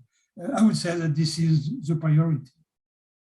Second, to correct increasing inequalities through taxes and benefits. This is always possible, but note that we need some minimum increase in inequality if we want to have the incentives on the demand side of education for people to indeed go get the kind of training that they need to be competitive on the labor market. So to simply equalize blindly may not be the right strategy. But it is certainly the case that we have instruments like progressive taxation, like different types of benefits that should allow us to reduce any increase in inequality. And because we are talking about the COVID, or because we will be talking about the COVID, we have seen at the time of the COVID how fast it was possible for governments to use those redistributive instruments. And if tomorrow there would be this tsunami I was referring to before, then it is certainly the case that some kind of basic income, basic transfer system would be applied. And the third policy that you mentioned, should we steer the technological change? This was a suggestion made in a paper by Acemoglu and Restrepo. And there's also a suggestion made by the late Tony Atkinson. The point by Acemoglu and Restrepo was to say we should avoid technological change, which is a pure substitution. If there is no increase in total factor productivity associated with this technological innovation, then it should not be adopted. This is fine. I mean, from a theoretical point of view, fantastic. Now, how do you do that? And how does the government can guess what will be the impact of some kind of technological innovation? So I'm not sure that we can go very, very far in that direction. And to some extent, I would prefer the kind of suggestion that Atkinson was making in his book on inequality, What to Do. One of his recommendations was to make sure that in all public services, people would be able to access a human voice rather than to access an algorithm and an artificial or synthetic voice. By saying that, he was basically showing that there would be a kind of voluntary policy to have something which would be labor intensive in some part of economic and social activity. And at the same time, this probably would change social relationship. I think that I would prefer to go in that kind of direction, if necessary, than to the direction of trying to control technological change, which seems to be a bit Promethean. Yeah. Thank you, Francois. This makes sense. Deepak, a few years ago, you led a report at the World Bank that highlighted the promise of the digital revolution. It spoke of digital dividends, the broader benefits of digital technologies for growth, jobs, and services. So using India as an example, briefly, what policies is India implementing to realize these dividends, and what more needs to be done? Deepak? Thank you, Zia. I think I'll take much less time because I took a little longer in the first question. So very quickly, I think when we wrote the WDR in 2014-15, that was the 2016 WDR in 2015, I think we were a lot more pessimistic on India when I go back and read it than what I see it now. And I think the big thing that we missed out, we did talk a lot about the digital ID and the benefits, but what we didn't see was the cascading effect in the positive sense that this platform will bring in. We saw the Estonia example, and we had used the Estonia to kind of extrapolate how this is going to play out. Actually, I think Indians have done even better in terms of using the digital ID as a platform for many other services, partly because of a risk, which is that Indians are a lot less concerned about privacy and security at this point, which might be a huge challenge and a stumbling block going forward. So I think in terms of challenges and what Indians needs to be doing, I think first is, I think internet is still inaccessible and unaffordable to a very large part of Indian population. So there's a massive agenda on the connectivity that India needs to do. And a lot of the government programs are not working very well for the rural India, and they really need to think about it. I think the point on skills in education remains valid, even if India is a net exporter of human capital to the rest of the world. I think there's a massive number of Indians who are still not used to basic literacy, digital literacy, and there's a need for that. And for the future generation that are coming into a labor market in 10, 20 years, I think that part has not dealt with. There's an education crisis, learning crisis in India. So I think that's the second point. The third is the one that I mentioned. I think there is the privacy legislations are weak. The awareness is much weaker, and the systems are very fragile for cyber, attack. So all those things need some much more investment.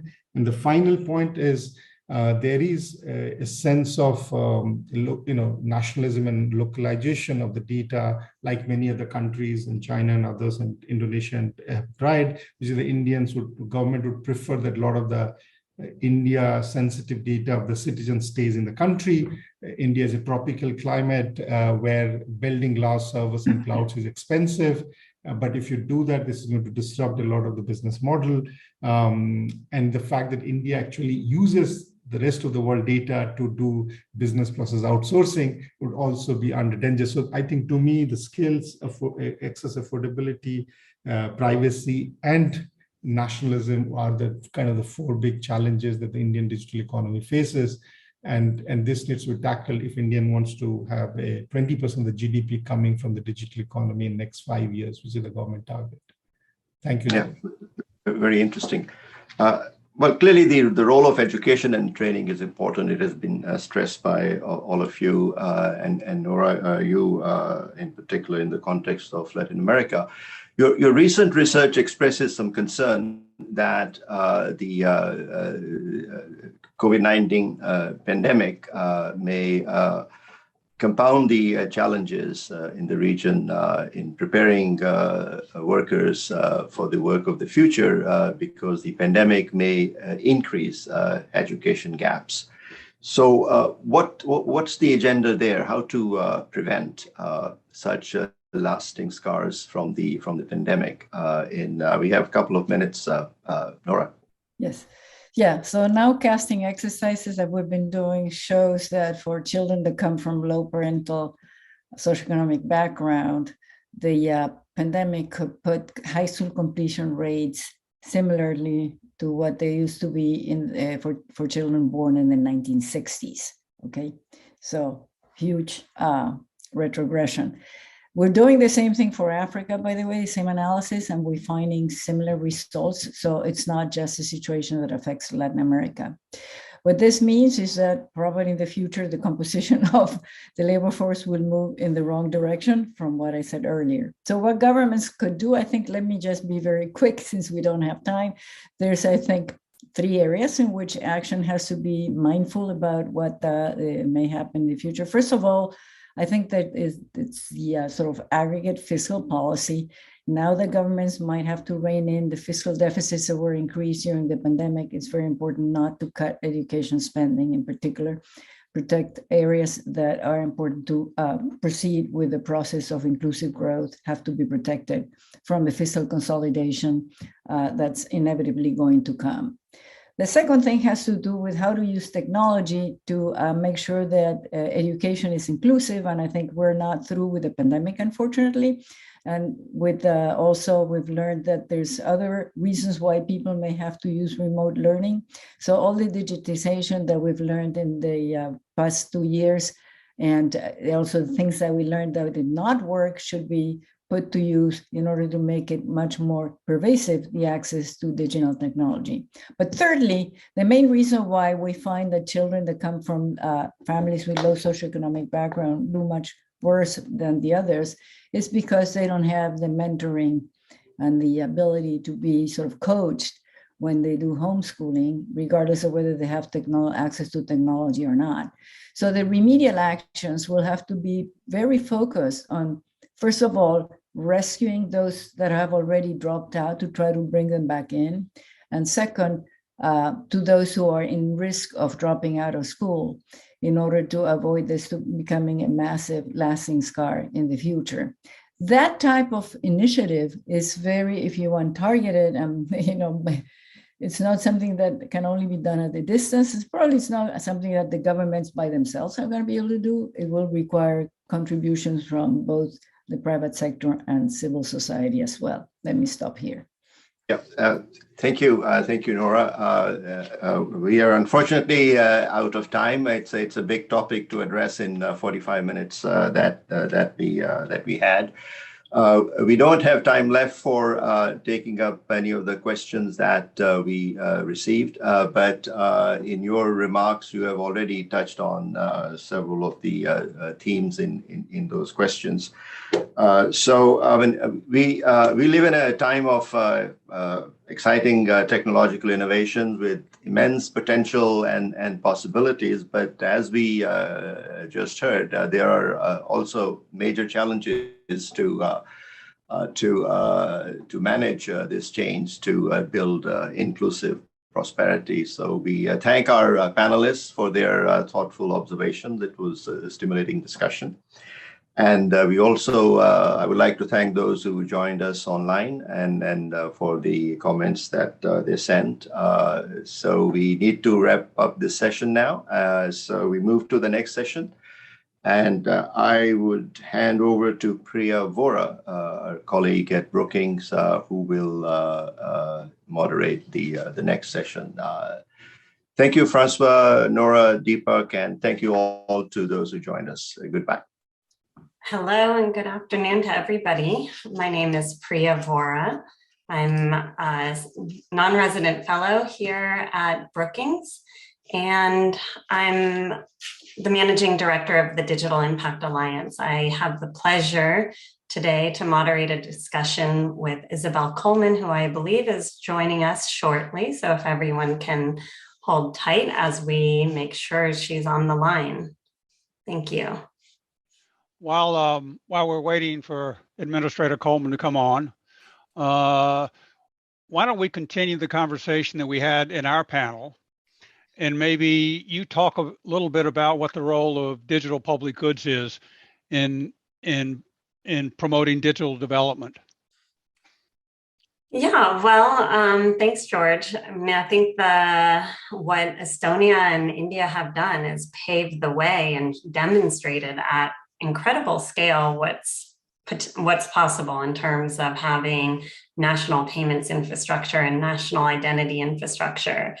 And so the movement of digital public goods is basically suggesting, let's not reinvent the wheel. Let's try to use solutions that exist, try to make sure that they are open source or open standards so that other countries, especially those who may not have the great engineering talent that India does, for example, so that they can kind of leapfrog and use some of those same tools, modify them obviously for their context, and hopefully save a lot of time and resources in doing so. sounds easier said than done. But that's the great promise.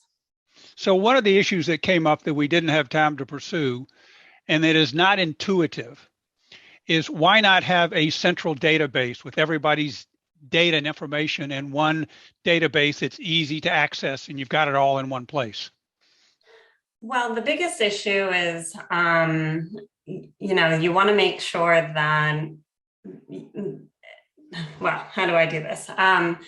You don't want to have too many kind of pipes going into one system. So you might have my information in obviously a database, but what you don't want also closely linked is, my healthcare details, my, my financial details, my movements, all sorts of things about me. So, in both the cases of Estonia and India, there have been concerns about breaches in security, and the more information that's centralized and available at one point about me makes it more concerning if there is some sort of breach. And of course, data security is a complex issue, and we have to prepare for a situation where databases will be hacked into. So having as much centralized. So your data, discrete aspects of your data might be spread over 5 or 6 different databases. Right, exactly. And,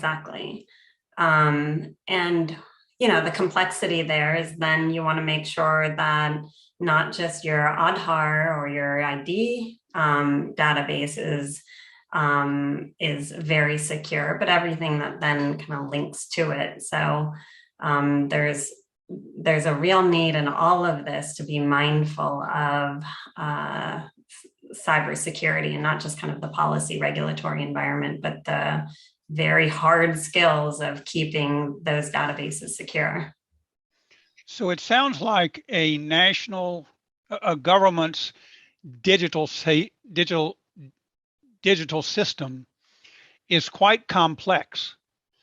And, my observation is that national systems tend to be built in pieces over a period of time without a comprehensive plan or strategy. It is important to start out with a comprehensive plan and then build the pieces logically so that they all fit together?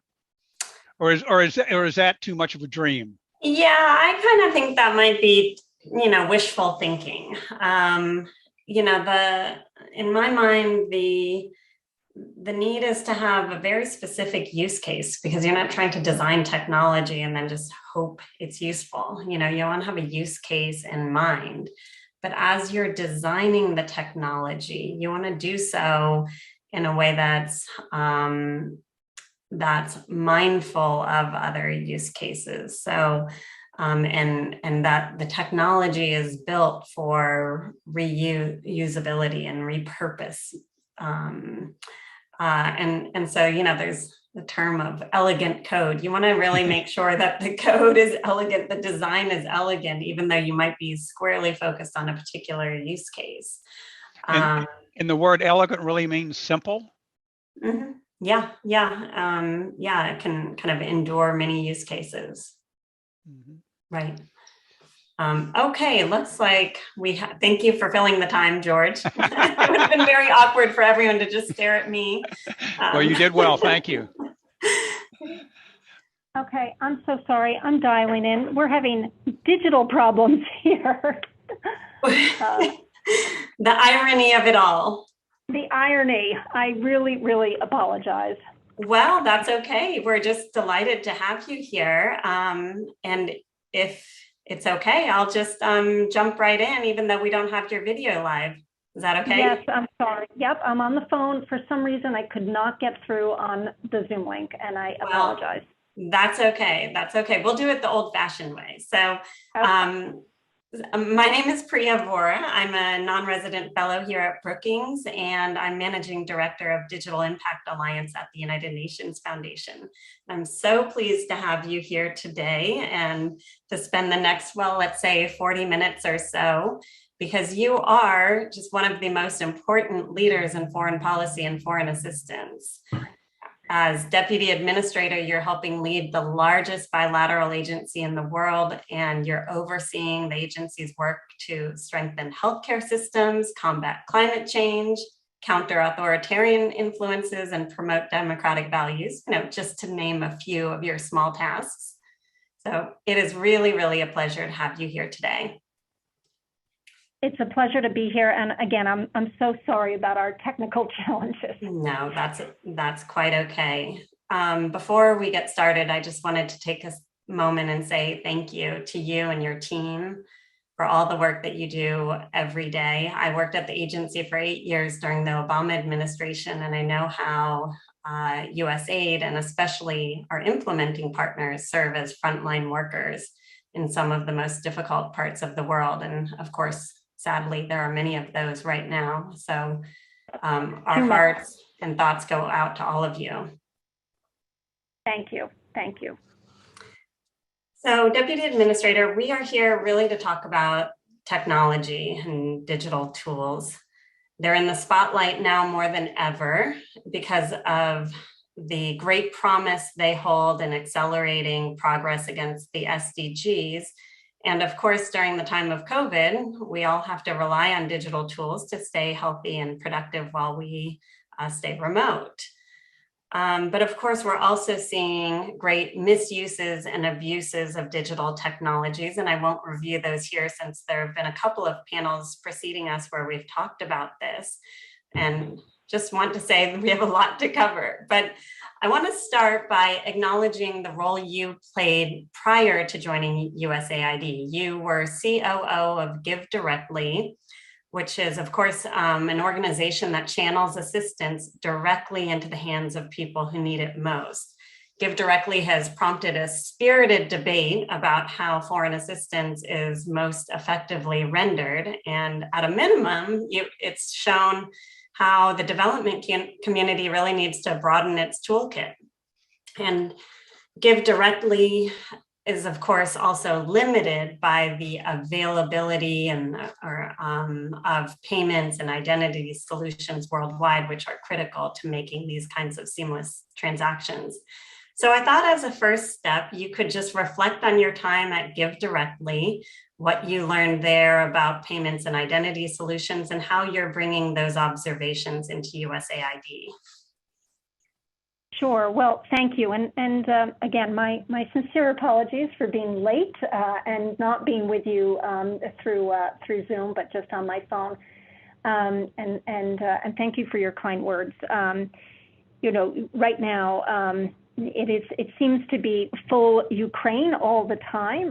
But when I came into this role, I was really determined not to let the urgent crowd out the important. And right now, of course, there are many urgent crises that we're facing, but digital is really among the important. It is so important that we have a robust, comprehensive digital strategy that we can implement here at USAID to strengthen open, inclusive, and secure digital ecosystems in the countries we partner with.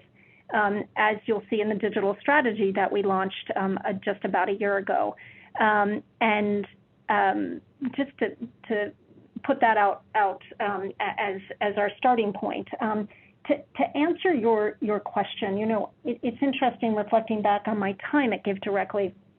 Of course, Give Directly is unconditional cash transfers, but I also think of it as a tech company, as a financial inclusion effort. So much of the work we did is with the very, very poorest who live really off the grid. They have no identity, let alone a digital identity. One of the first steps we would take is to give people a means of accepting an electronic cash transfer, a phone that would cost, an SMS-based system. It would cost us somewhere between $6 and $9, and it would come out of their cash transfer. And some people had a phone and would choose not to take it, but most people, even if they had a phone, wanted another one at that good price because we would buy it wholesale. And I guess one of the key lessons learned for me is, first of all, how quickly people learn to use a phone like that, and to, even if they're not literate or numerate, to quickly figure out what buttons they need to push to access a cash transfer. And then how creative and self-directed and self-reliant people are in figuring out how to connect an electronic cash transfer to the real economy, to walk some distance, to be able to cash it out at a kiosk, and how quickly the infrastructure would emerge to enable that. We did a program in Liberia, Give Directly did a program in Liberia that people said was impossible to do because it was rural and remote, and how would people be able to cash out their cash transfer? And yet, they did. They figure it out, and before you knew it, word would get around, and pop-up kiosks would emerge, and people would be able to cash out and use the money for whatever they deemed important. So that's a long way of answering your question. I think people are innovative, they are self-directed, they are resilient, and they figure it out pretty quickly if you put the tools and the means in their hands. So maybe I'll just I'll pause there. Yeah, well, and now that you are at USAID, what do you hope the agency's role will be in promoting payments and ID systems worldwide? Yeah, well, certainly for many years, USAID has been one of the leaders and drivers of advocating for safe and inclusive policies and regulations in partner countries to enable a robust digital environment. As a founding member of the Better Than Cash Alliance, we've worked for many years with governments and the private sector and international organizations to support the transition from cash to digital payments here at USAID, as a way, of course, of achieving the Sustainable Development Goals. I mean, it cuts across so many of them. If you can put efficiently, connect people into financial systems and payment systems. And that's included working with ministries of finance, banking authorities, to make sure the right policies are in place, and reaching the underserved in a responsible way. So USAID has been a leader in that for many years. With my role here, I would love to see us accelerate those trends and continue to foster demand for services by enhancing digital literacy skills and making sure that more and more countries have safe and affordable payment systems in place that people can access. So particularly in remote and underserved areas. So that is certainly one of my driving goals here. I've just seen the power of that up front, up close, and certainly, Priya, from your time here, you're well familiar with our Better Than Cash Alliance work that we've driven and the type of work we've done in this space. So driving it forward, but also in a more, as I mentioned, with our digital strategy, in a more comprehensive way, and really focused on digital identity too, making sure that people have the ability to, in all the different ways we're touching people, whether it's through health programs or other, that digital identity that is created is portable and has a broader application than just a narrow one. Yeah. Well, thank you. Yeah, I mean, that was certainly one of my big findings being at USAID, that, we may not be driving the supply side as much. There's a huge opportunity to aggregate demand for payment services or for rural connectivity solutions. So it was actually a very interesting kind of pivot in that sense. I want to talk about your vast experience in the world of building and observing democracy. 9 years ago, you wrote the words, "Democracy is struggling." Every year since you wrote those words, global internet freedom has declined year over year. And when the public sphere of the internet is under attack, democracy as a whole is under attack. So I wonder what you believe democracies of the world should do to ensure digital tools, digital economy really uphold the original vision where the internet is broadening access to information and opportunity and giving voice to the voiceless and not undermining liberal democratic values. Well, that is an absolutely critical question. I think the first step is for democracies to acknowledge that even though technology is being used to promote empowerment, equality, inclusive growth, all of these good things, it's also being used to abuse human rights, promote gender-based violence, the unlawful surveillance and repression of populations. I think it goes beyond what I imagined a decade ago. You see it not only in the really, really bad countries, but you're seeing it in countries that we didn't even think of as so bad before.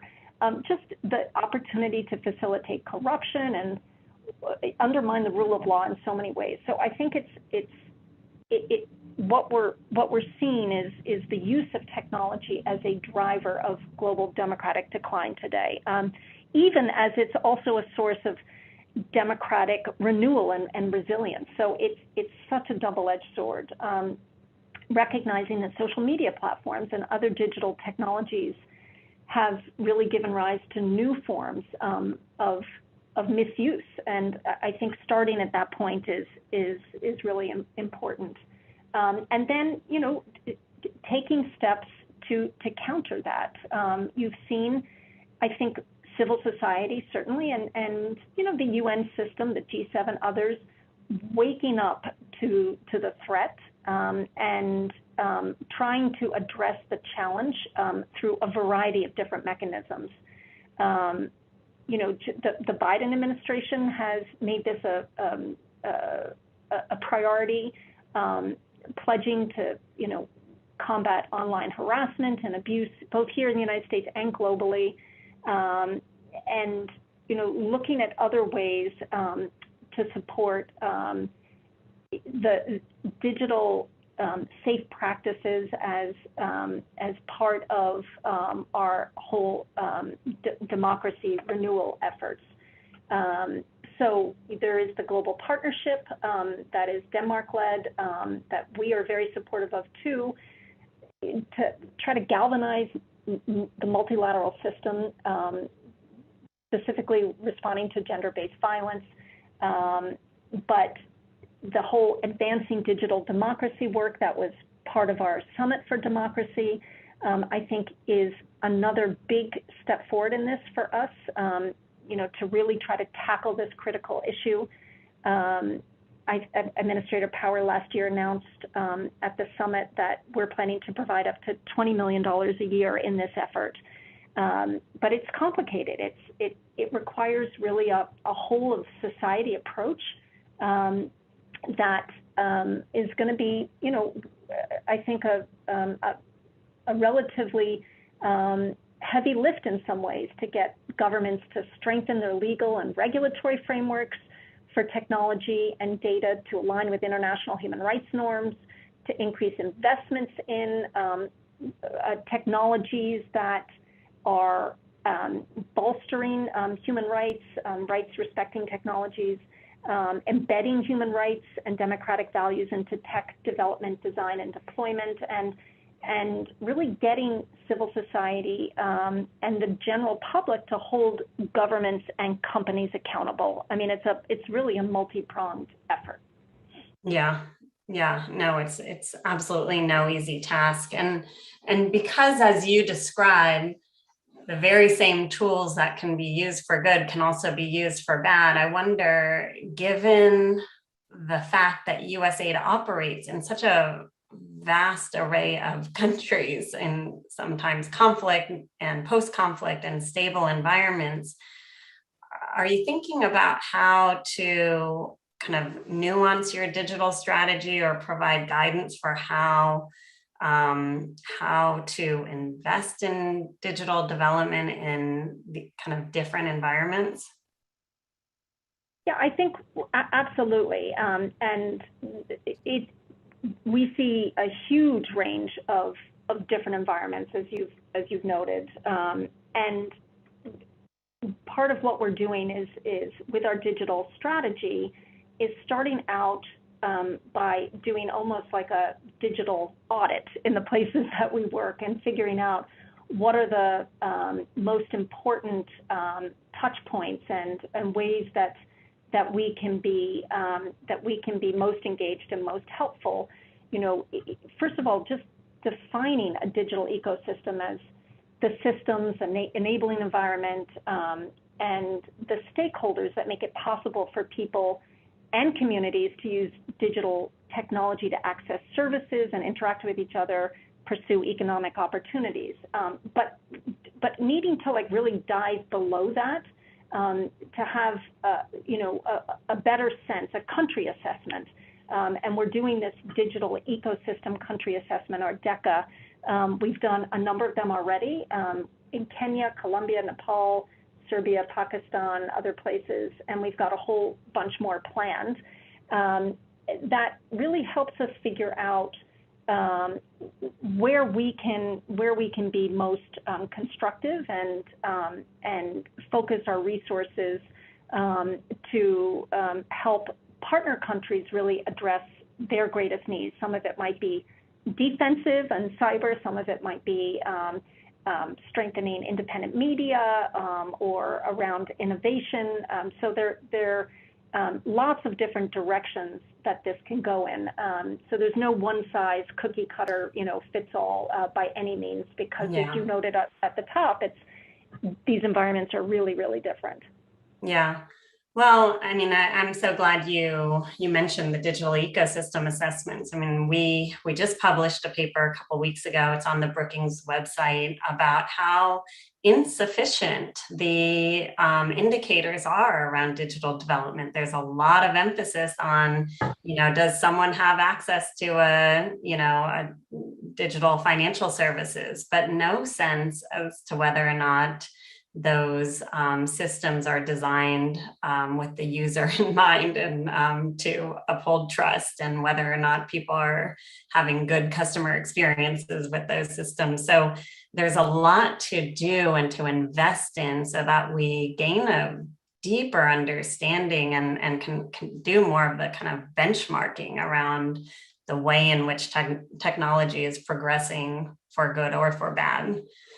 And I mean, this is a really important point. I think too often we have quantitative metrics, and we really have to have qualitative metrics too. Right. It's not enough just to say, oh, people are able to access this or that, but it's what is the user experience. Right. Right. And I would say both are insufficient. The quantitative are not fully filled in either.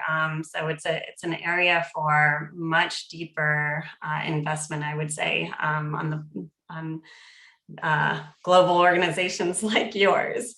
So we're talking here about the complexity of all of these issues, and there's no clear answers or no kind of prescription we can copy and paste here. No country in the world has figured out how to promote innovative ecosystems that rely on data while also upholding data privacy. Nobody's really figured out how to promote free flow of content with that, while also curbing misinformation, disinformation.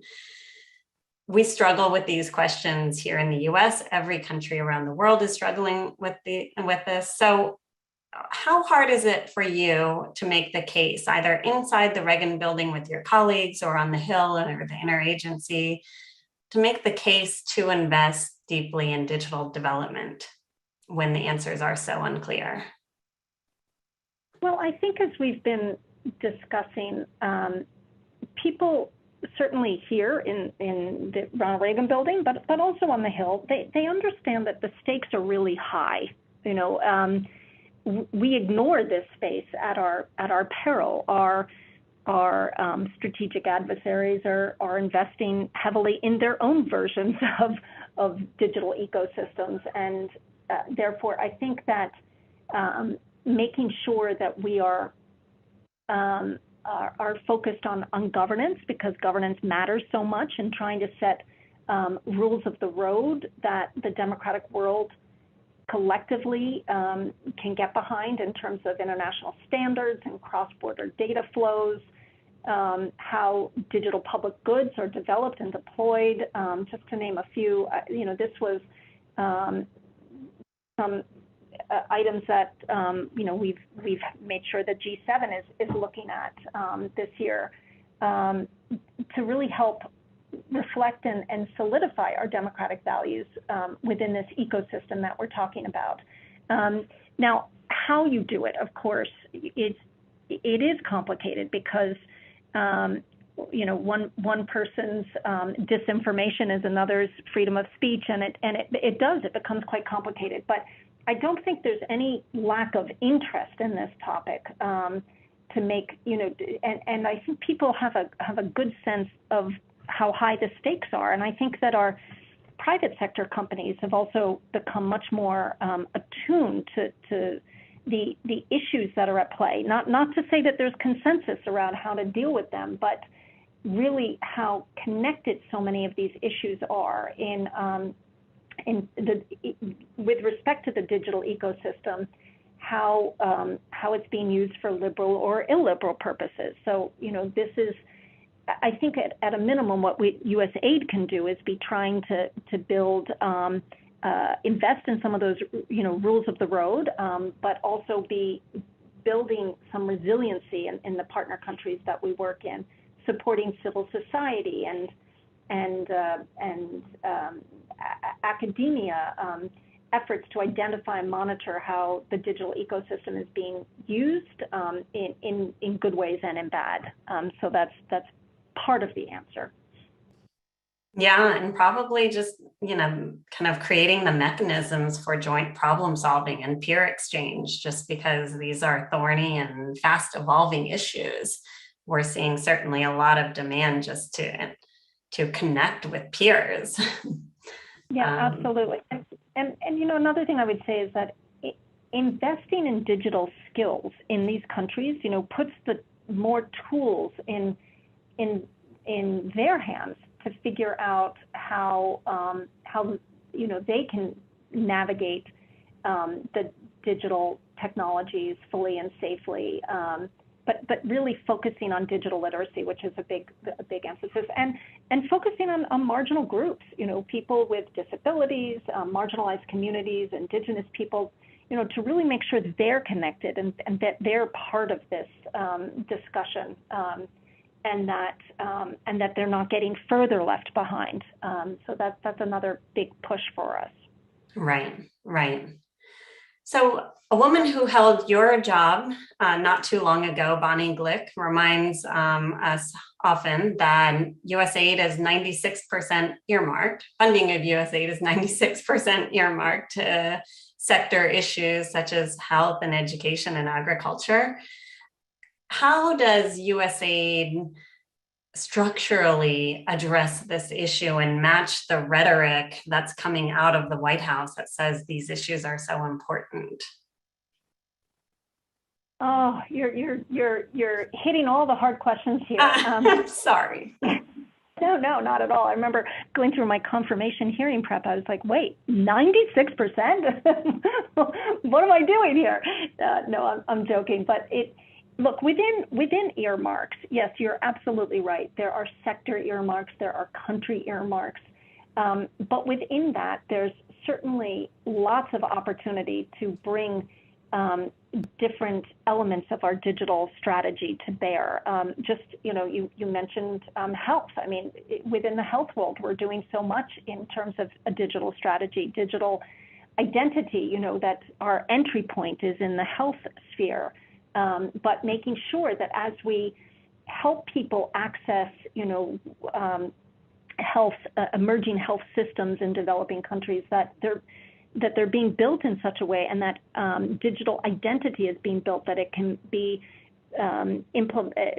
executed and used in a broader fashion for more of the digital ecosystem in the partner country, for example. So I think that there are lots of opportunities, even within earmarks, to do some very innovative work that really moves the ball forward.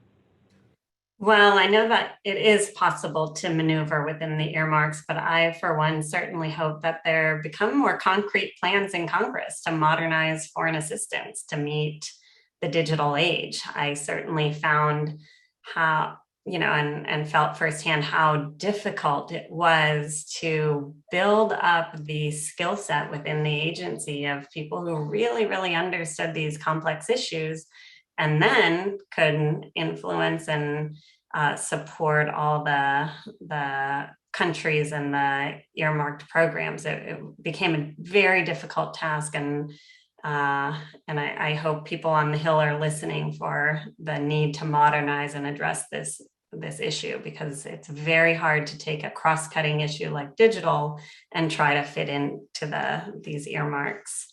Yeah, no, I recognize that challenge too, and I would say that we're seeing some movement, but you've touched upon a really important topic, which is making sure we have the skills within USAID to be very conversant and cutting edge on these topics. And we have to look internally too and make sure that we've got the right skills internally to be doing the cyber work that we want to be doing, the e-governance work we want to be doing, the countering disinformation and misinformation, and understanding AI in international development, and having the skills and capacity here to invest in and really build out digital public goods. I mean, that's ultimately, it has to be not siloed, but spread out across so much of the work we do, because so much of it is changing rapidly in response to opportunities that are now emerging because of the advances that have been made in digital. I mean, frankly, the work that Give Directly does could not have been done 15 years ago. Right. It's today, it's enabling a new type of work, a new type of model, and making sure that we, USAID, are fully, cognizant of those advances and driving them too. Yeah, absolutely.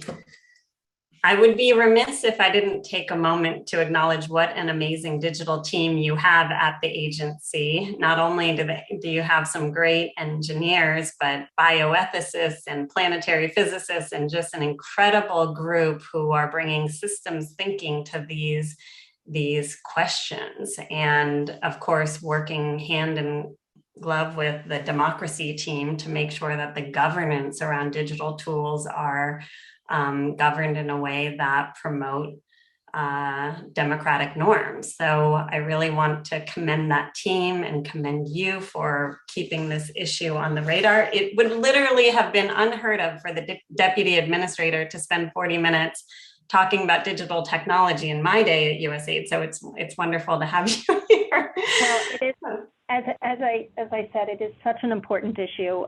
It is critical to so many things that we're doing. And thank you for your shout out on the team. They are an amazing team doing so much amazing work. And I must say, I've been here for 4.5 months now.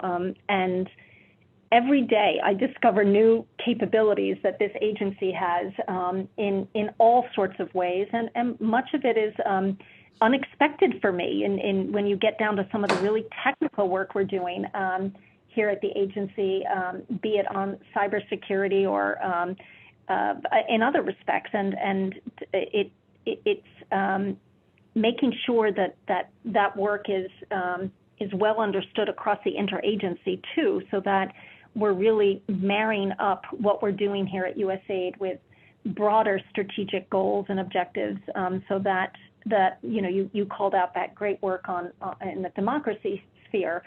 This does become such an important part of strengthening democracy. Stopping the backsliding on democracy is investing and strengthening this digital ecosystem. So thank you for calling that out. Yeah, exactly. I mean, digitization is happening. We have to kind of do what we can to influence its trajectory, and doing nothing is, I think, just not an option. Newsweek once described you as a woman who's shaking up the world. I didn't want to mention that when I introduced you because I didn't want to put the pressure on, but I'm certain the audience would agree with me that the label is well-deserved, and we certainly hope you continue to shake things up at the agency, particularly on this issue. You've been so generous with your time. Yeah. Thank you, Priya. And again, I'm very sorry to be late. I'm sorry for our own digital challenges we had here. And thank you, Priya, for all the great work that you've done in this space. It's terrific. Well, how about this? We will just plan to meet here again at another Brookings event. We would love to continue the conversation. I know USAID has a lot of things coming up, including what George Ingram mentioned earlier, work to unite many donors and democracies around a charter for digital public goods. So there's lots more we would love to talk to you about, and I would really hope we have a chance to talk soon. Terrific. Thank you so much. Thank you. Thanks. Bye-bye. And with that, I'm so pleased to now hand over the baton to my colleague Landry Signet, who's a senior fellow at Brookings. Landry? Absolutely. Thank you so much, Priya. What a wonderful conversation. And looking forward to continue with those insights. Now, let me come back to our panel. So I am Landry Signet, and I am a senior fellow at the Global Economy and Development Program. And today I'm very excited to be discussing an extremely important topic with wonderful colleagues. So as you can see, we have a distinguished a panel on technology made on with distinguished women leaders. And as you know, disruptive innovation and the fourth industrial revolution, it is a core to my work. The fourth industrial revolution, broadly defined as the fusion of technology, blurring the frontier between the digital, the physical, and the technological world, has a major implication in the world in which we are living, whether we speak about productivity, sustainability, poverty, governance, security, among others. So what are the drivers of the fourth industrial revolution? What are its challenges, and what are the implications for Africa and for the global South? How can this fourth industrial revolution accelerate economic growth, especially inclusive economic transformation, quality job creation, especially for young people, for women, to generate a sustained development? This panel built on my forthcoming book, Africa's Fourth Industrial Revolution, with the Cambridge University Press. It will be released this fall. But also, and more importantly, on a Brookings report, which will be released this or next week, From Subsistence to Disruptive Innovation, Africa and the Fourth Industrial Revolution, co-author with my colleague, Louise Fox. And we bring those leading thinkers and practitioners to really understand the dynamics related to the fourth industrial revolution, to disruptive innovation, and how they are contributing to a more inclusive and equitable world. We have as panelists, Rosalind Doctor, Vice President, Technology and Science Policy, and Vice President, Middle East and Africa for IBM Government and Regulatory Affairs. We also have Stefani Falconi, co-founder of the Instituto Limited, and has also been working with the World Economic Forum. Louise Fox, co-author of the report, which will be released this or next week. Non-resident senior fellow here with us at the Global Economy and Development Program and the Africa Growth Initiative.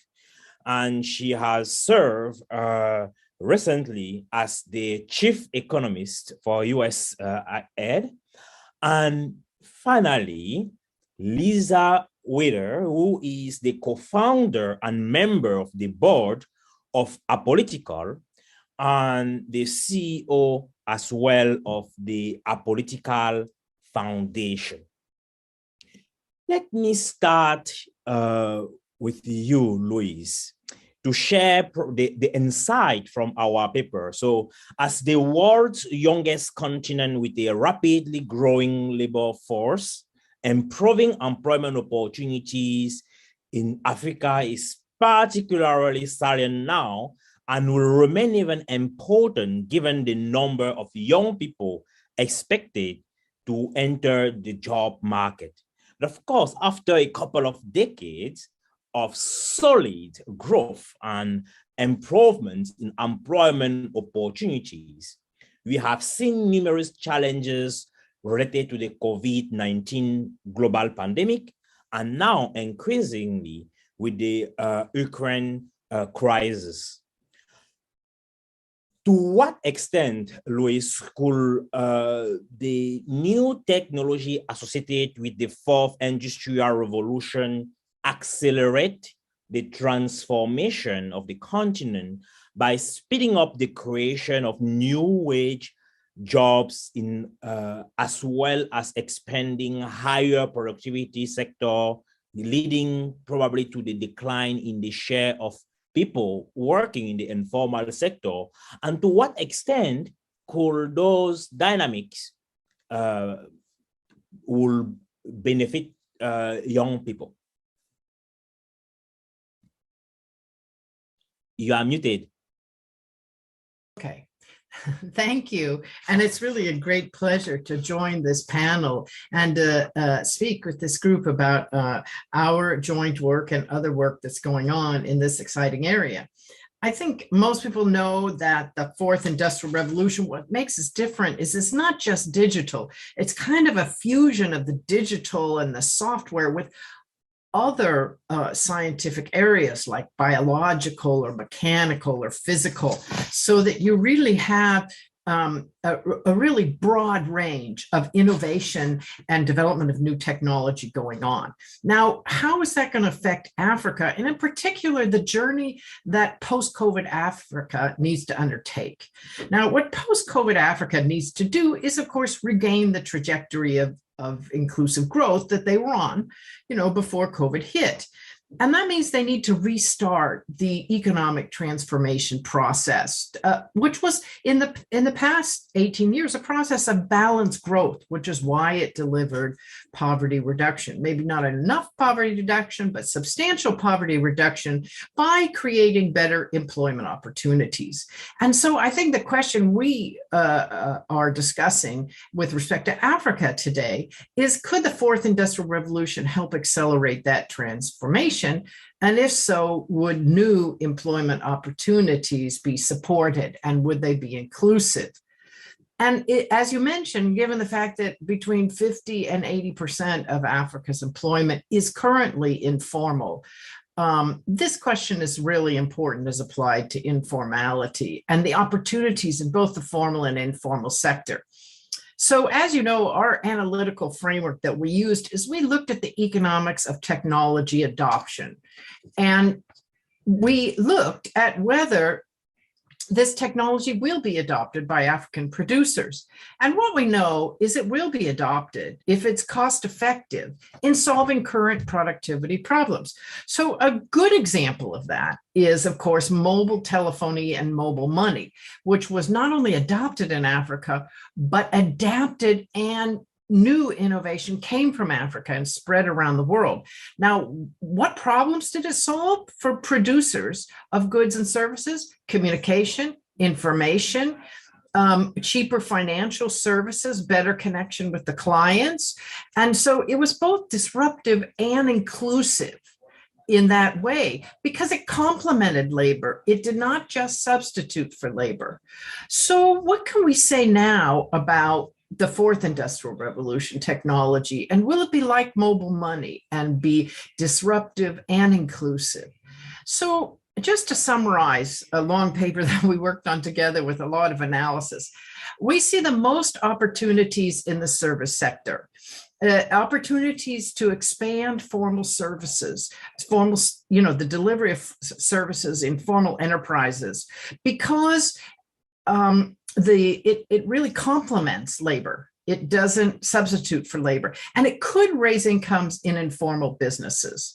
Now, manufacturing, there's been a lot of discussion about job-killing robots. There probably won't be jobs killed, but it probably won't create a lot of new jobs in Africa, and it will raise competitive problems. Now, agriculture, there are many opportunities, and these have been widely discussed. But we see long-standing obstacles to technology adoption in agriculture, and these have to be solved first. And this has been shown by, for example, the low use of fertilizer, very old in agriculture, and these include tenure issues. % of have secure land tenure. These include weather risks, other price risks, and inadequate infrastructure. And finally, one major point is to be inclusive. African countries have to address all the skill deficiencies, including the skill deficiencies in the informal sector, and not just digital skills, but problem-solving skills, as well as some of the basic cognitive skills that really aren't being well taught in African schools today. So I'll stop now. I think I've said enough. Fantastic. We'll come back to you, Louise. Stephanie, how are those trends? How will they compare to the dynamics in Latin America? We know that with your experiences with Ecuador, Brazil, and many other countries. Yeah, well, thank you. It's such an honor to be here with I feel very junior here, but I'm so happy to be able to share some of the experiences here from the Global South, and specifically South America, where I'm currently based. As Louis was speaking, I remember a visual that I saw not too long ago of how what % of jobs will robots take over. And if you look at the developing nations, in some places of Africa, it's something like 80% of jobs.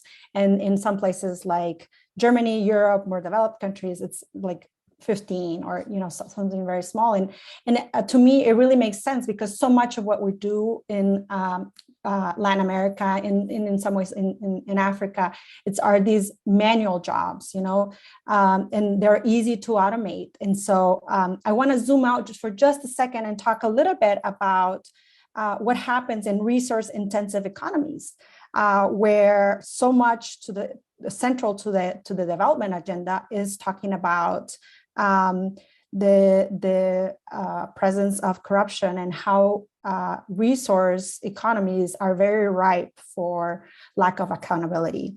And so in my work specifically with environmental, I think we often don't have a real view of where our food comes from, or what's happening in our forests, what's happening in the oceans, what's happening in the mines. It's easy to out of sight, out of mind, and without some transparency, traceability, and ultimately some form of enforcement, we have a real issue in trying to green the global supply chain, which is something that we've put in the agenda as important. How do we create supply chains that are more sustainable. And I think this is a place where the fourth industrial revolution technology can really give us a hand.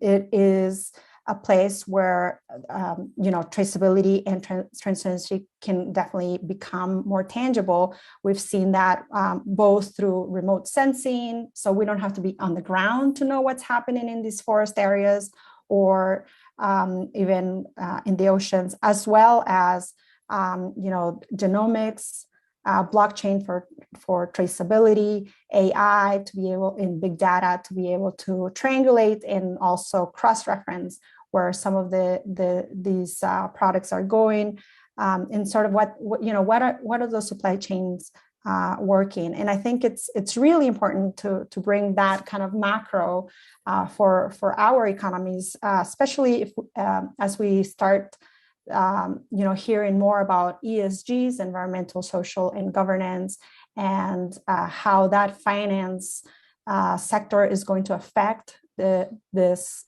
supply chains, and to ensure that we're not just greenwashing, but in fact, we are cognizant of where those products are coming from and how they're affecting those regions.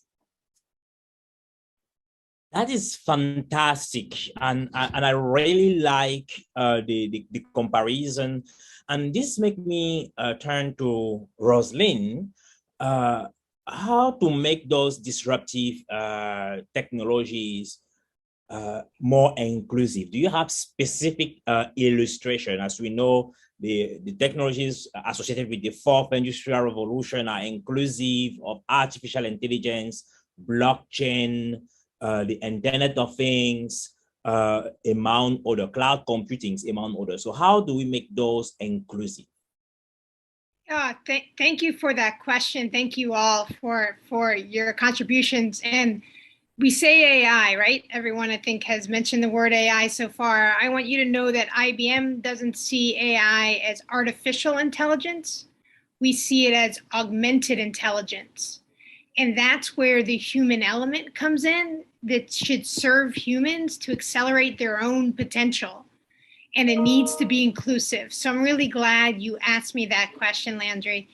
We're doing a program in Africa called Digital Nation Africa that's targeted at different levels and different experience levels of people in Africa, the youth, the entrepreneur, or the skilled worker, to augment their skills. If they know nothing about AI, take an AI 101 class. If they know more, they can take more advanced classes.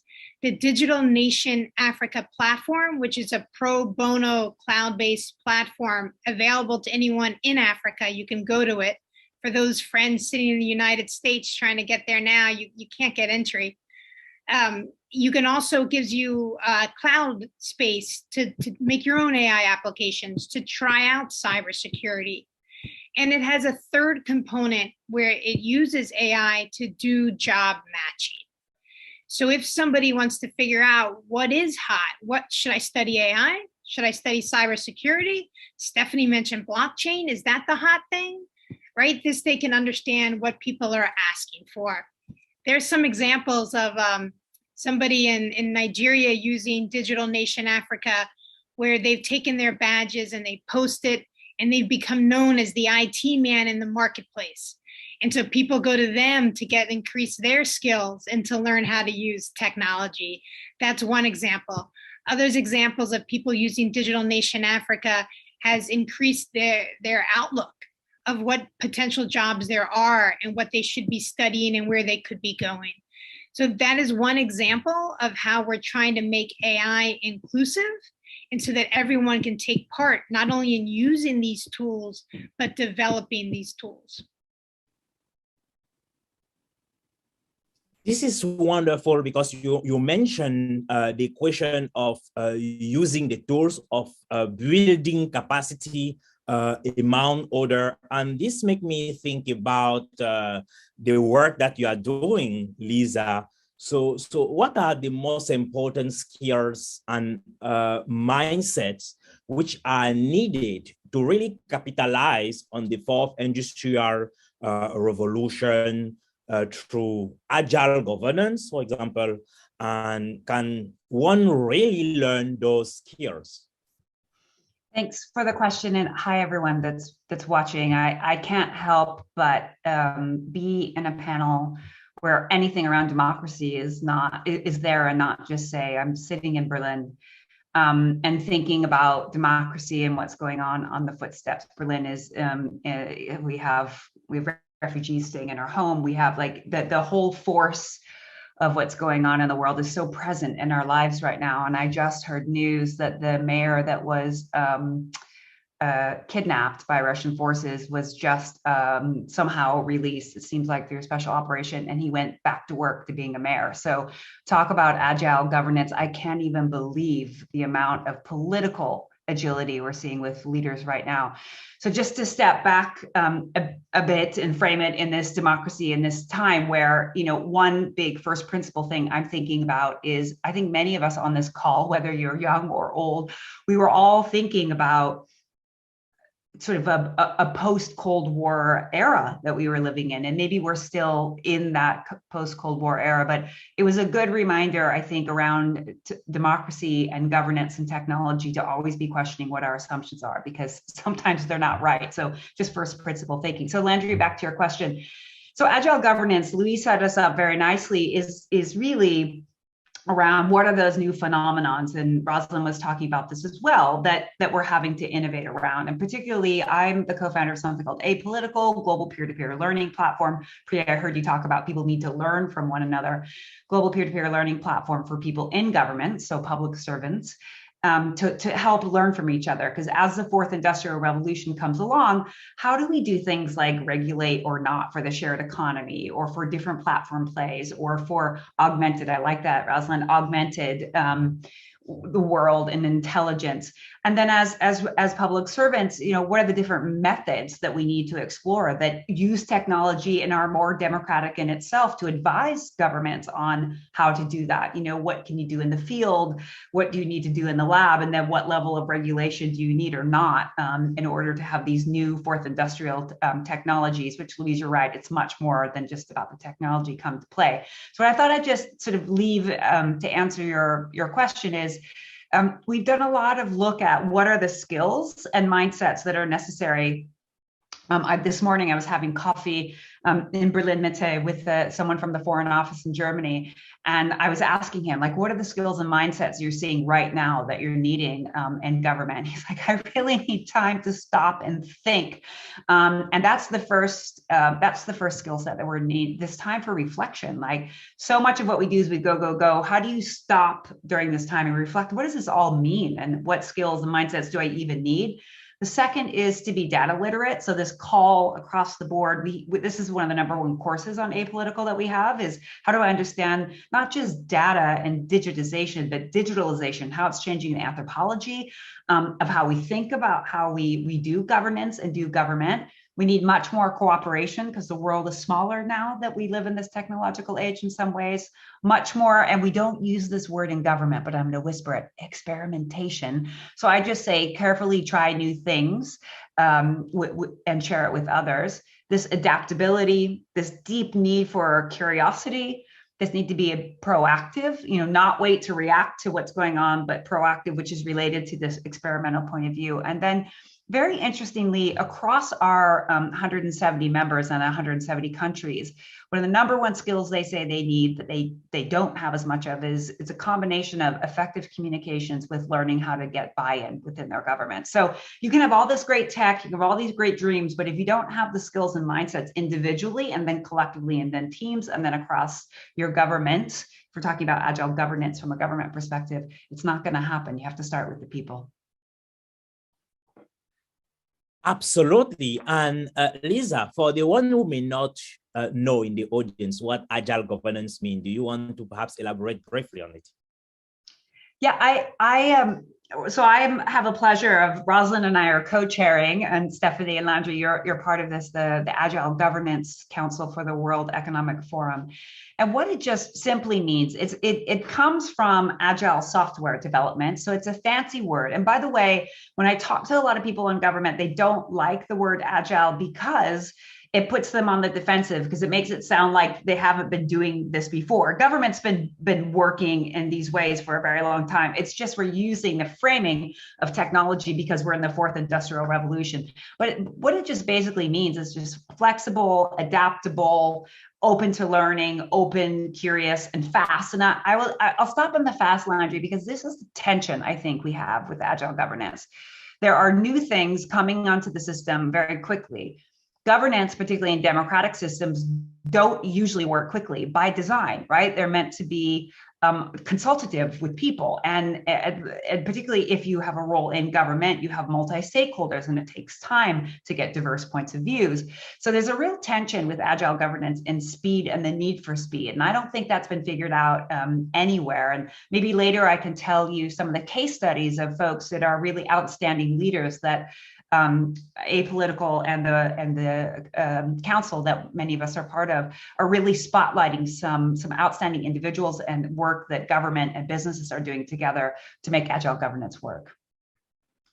Absolutely, this is really fantastic. And Rosalind, I see you wanted to step in, so please go ahead. Oh, I just want to say that the term agile comes from the technology world that changed how they were developing software.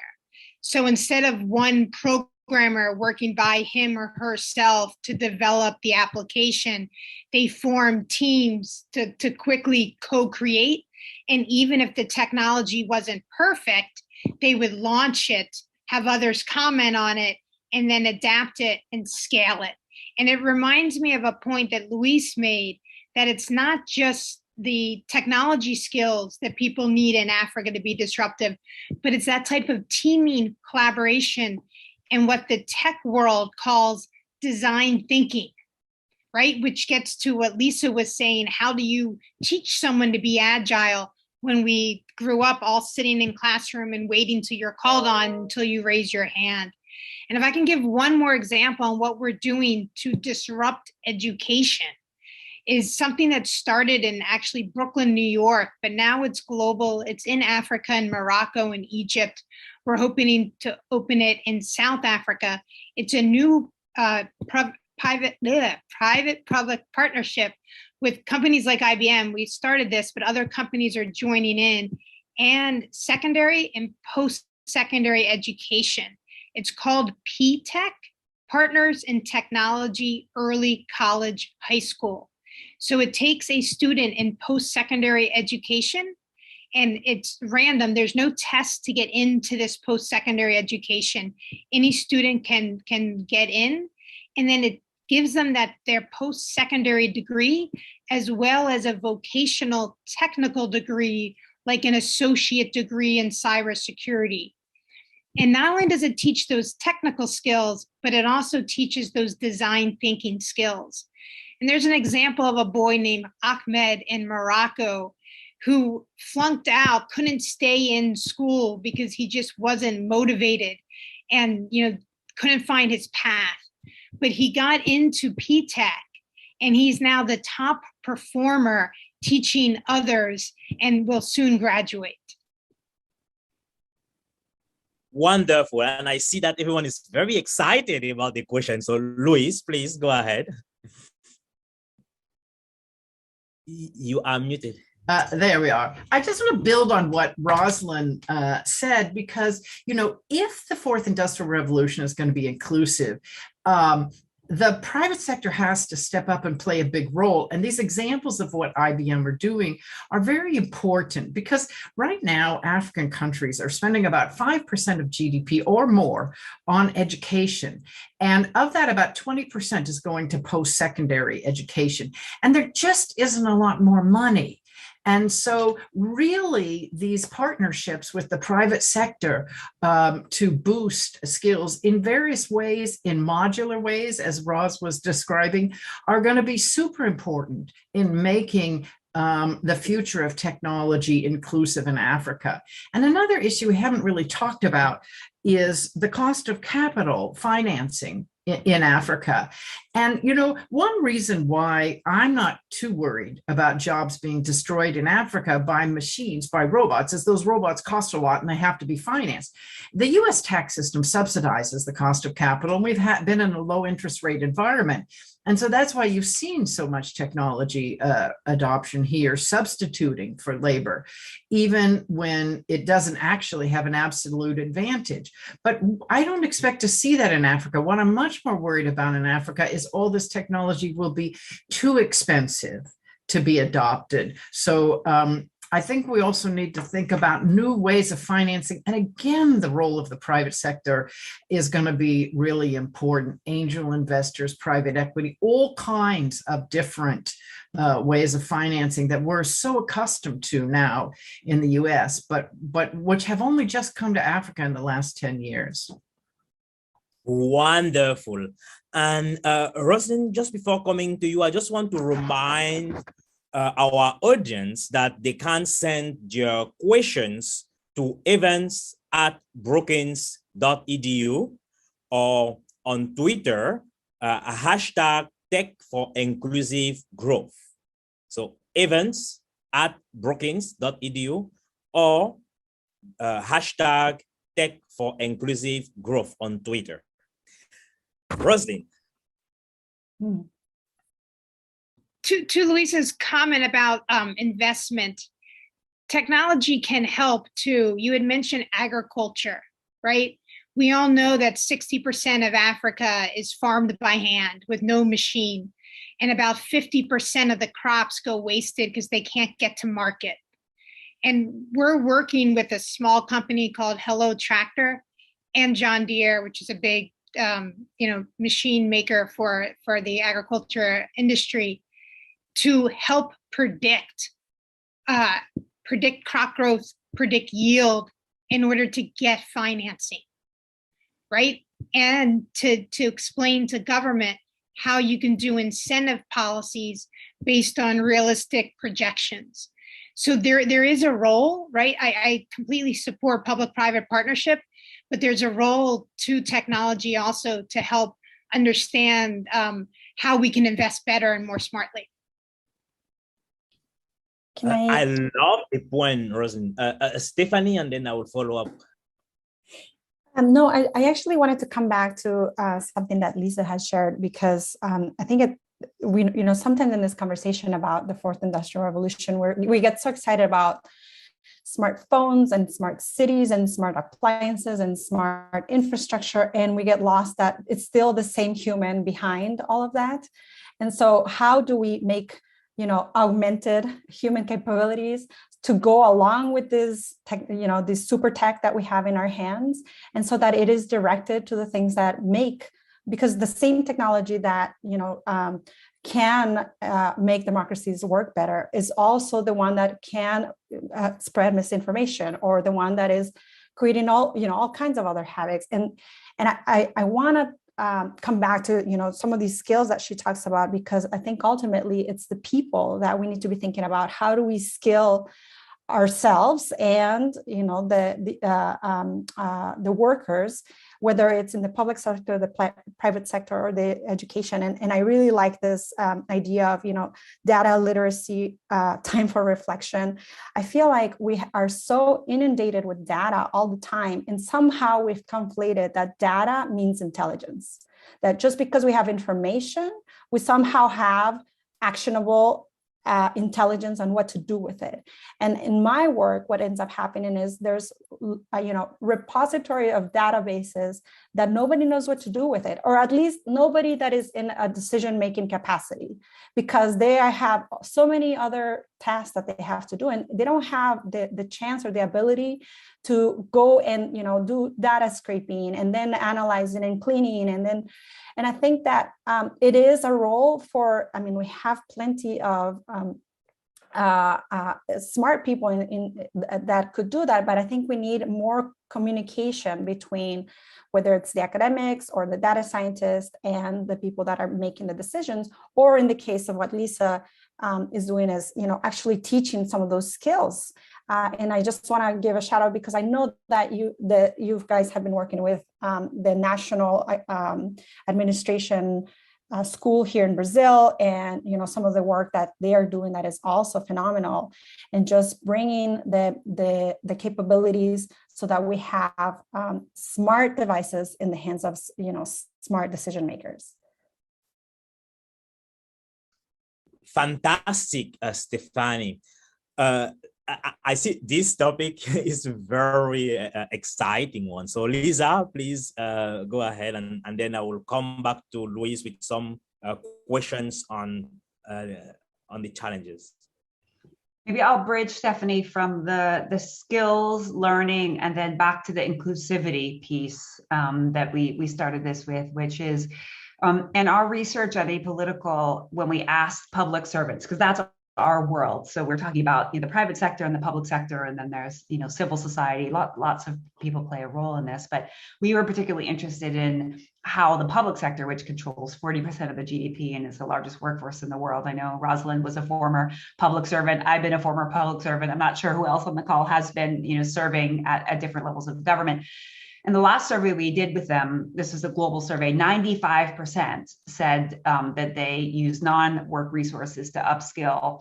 And very few, like less than 60%, said that anything they had access to within their governments where it was helpful. So back, Rosalind, you're talking about a lot of the skilling we have now of people in public service is back to the classroom instead of these more dynamic methods. And I think COVID has really been a good shock to the system that way for governments, is that they've had to just learn how to do things differently, and that more agility has been built into the system. We don't know if it's net positive or negative. We're still, in the mix of that, but there's some really agile muscles that have been flexed around this that I think have been good. And now we need to make that agility, that risk-taking experimental time, we need to be reflective about it, Stephanie, and sit back and then say, what have we learned? On the inclusive, we run a big project along with the Gates Foundation around the Generation Equality Forum. So this was Beijing plus 25. This was the global commitment to how do we actually bring gender equality to the world. And we run cohorts of public servants. And one of the top things that they say in order to advance gender equality, which we need in Africa and Europe and all around the world, is they need gender disaggregated data. And so without the data literacy, we cannot have real inclusivity. And they don't have gender disaggregated data, let alone in many places intersectional gender disaggregated data. So that's really important. Maybe the last point I'll make on this is that we're talking about augmented intelligence and how this impacts democracy. To your point, Rosalind, that around how it needs to be augmented. One real fear I have in this space, there was early enthusiasm around technology. I remember the internet coming, and it was going to be this fantastic place, and everything was going to be fantastic. We had Web 2.0 and 1.0, and now we're in Web 3.0. And I think it's early to say what this means, because who's making money, what does this mean? But I do know that a recent survey showed that more than 51% of Europeans thought that, even knowing the limitations of what other people call artificial intelligence, that artificial intelligence would be better at governance than politicians would be. And that just basically means that trust in institutions is low almost everywhere. And there's research that shows that if trust in government is low, trust in businesses will be low too, because of the effect of just not trusting institutions. So I think no matter what sector you're in, investing in rebuilding trust in institutions is going to be critical to protecting democracy and being inclusive. And you cannot do that without workforce development. You just can't. You have to really invest in people. Wonderful, Lisa, and I really like how you connect the question, the democratic question, accountability, with the importance of inclusion among others. So to give back agency to citizens.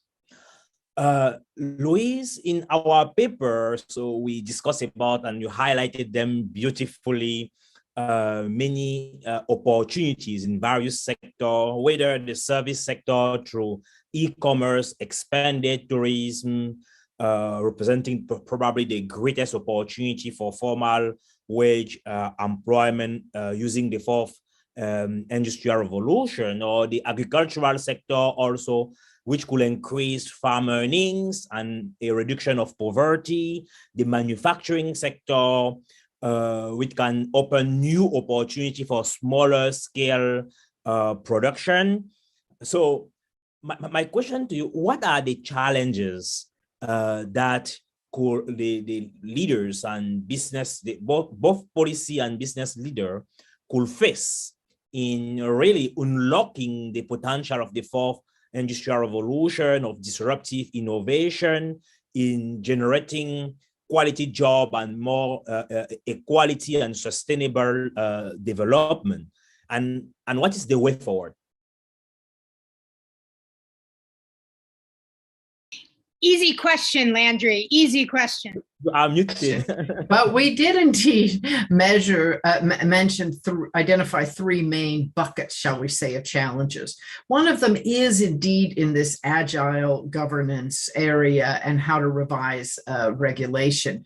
You know, a lot of African countries, when they emerged from colonization, they kind of adopted many of the legal codes that their colonial masters had in the 50s. And those are simply not adequate for today's world. So trying to figure out how to revise them and be more agile is a real challenge. Things like tariff policies. A lot of tariff policies still think of anything with a chip in it as a luxury. And that is really not true anymore, right? A mobile phone is just not a luxury anymore. So that's the first part. And we talked about that quite a bit, I think, already. Although I do love, Lisa, the idea that people prefer chatbots to politicians and bureaucrats. My goodness. Now, the second, though, are the gaps in physical and digital infrastructure. And we've really come to understand how important, for example, electricity, affordable, reliable electricity is, because otherwise, you know, you can't use all this digital infrastructure, right? But in addition, cost. There's a big difference in how much a mobile phone package costs, or even a low-cost internet package costs among countries. And you have countries like Kenya who've really figured out how to get it priced by the private sector in such a way that you get access. And also South Africa and other countries that have not managed to do that. They don't want competition. There are a lot of other reasons, but there has to be a lot of attention to that and to getting more available infrastructure internet in urban areas through how you spectrum, etc. Finally, the labor force of today's labor force, and of course of the government, as you mentioned so often, Lisa. And you know, if the government itself isn't using these technologies, they often don't understand them.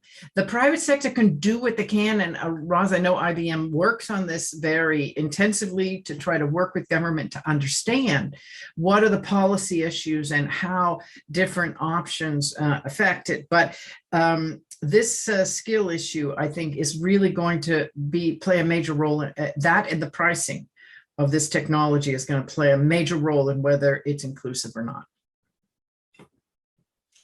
Fantastic. And so we know that agile governance is also trying to address many challenges, including the pacing challenge. And pacing may mean things should go faster or slower depending on the context or depending on the innovation. For example, in the context of the COVID-19, for vaccine production, what was the appropriate speed? Sometimes faster is not always ideal. So it's the appropriate speed may also mean sometimes slower to make the due diligence to ensure that the compliance. But we also have the coordination of a broad variety of actors, whether public, private, local, federal, international, or in various sectors as well. So, Lisa, what are we not thinking about that we should be when it comes to preparing leadership for agility?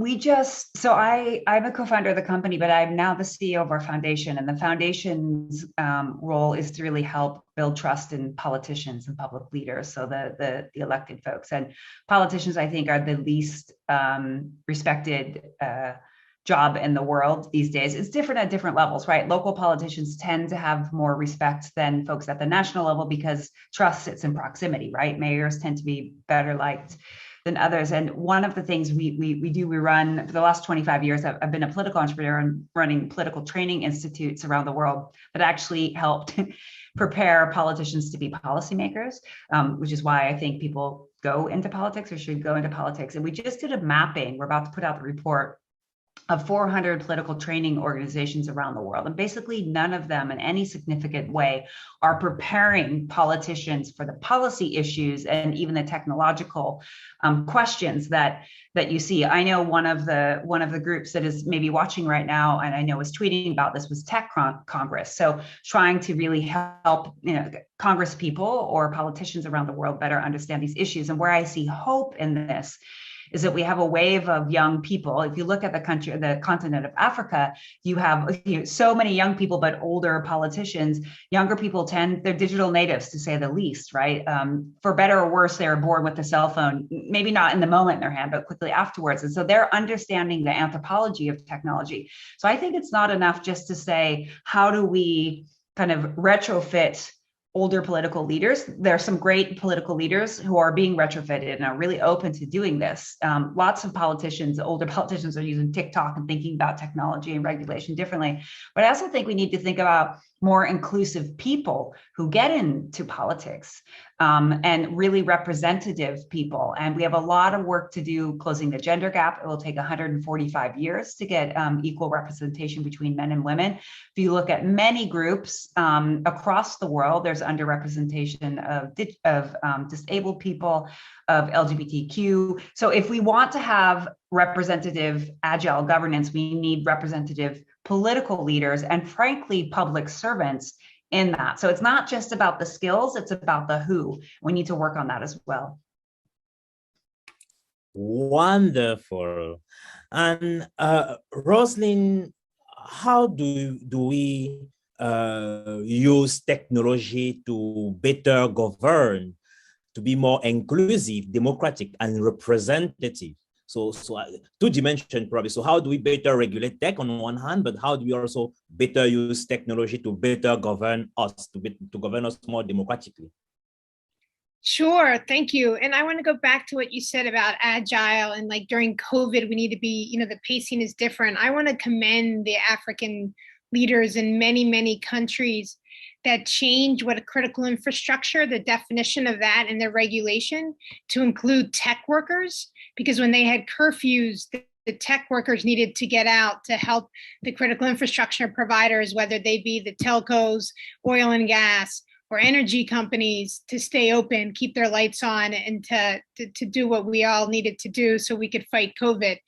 So we have seen examples of agility globally, including in Africa, right? And I think it's a time where you could pause and say, when should policy be proactive? And when is it okay to wait and see what happens, to be reactive, because you don't want to slam the door on innovation too soon? But to be inclusive, as you ask, Landry, I think there is a role for policymakers. And we heard this from the USAID leader, Isobel Coleman, in the session before this, around AI and emerging technologies.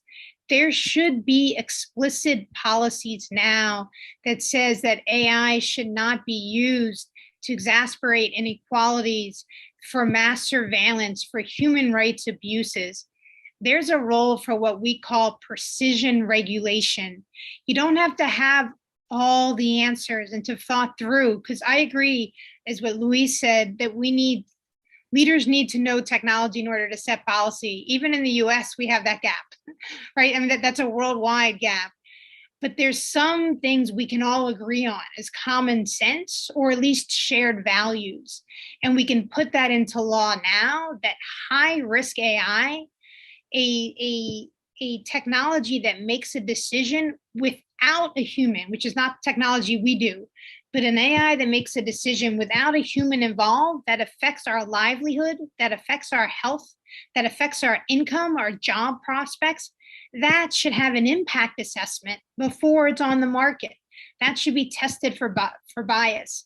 So I do think there's ways to be proactive in a narrow way quickly, and then help create innovation in other places on AI, whether it's helping you learn how to paint or to create a new product. Let that go forward. Fantastic. Stephanie, we have discussed extensively many African trends, whether in terms of opportunity to address inequality, to create jobs. We mentioned the critical role of the cities. And I know that your work in South America has also focused on cities. So can you share some insight about how the fourth industrial revolution is transforming those opportunities, the challenges faced, and the way forward in comparison to Africa or to other regions around the world? Yeah, no, I think that there's something to be said about South America. I'm based in Brazil, but I have visited other places, and I think we often forget that places here are a developing country, but with a developed inside.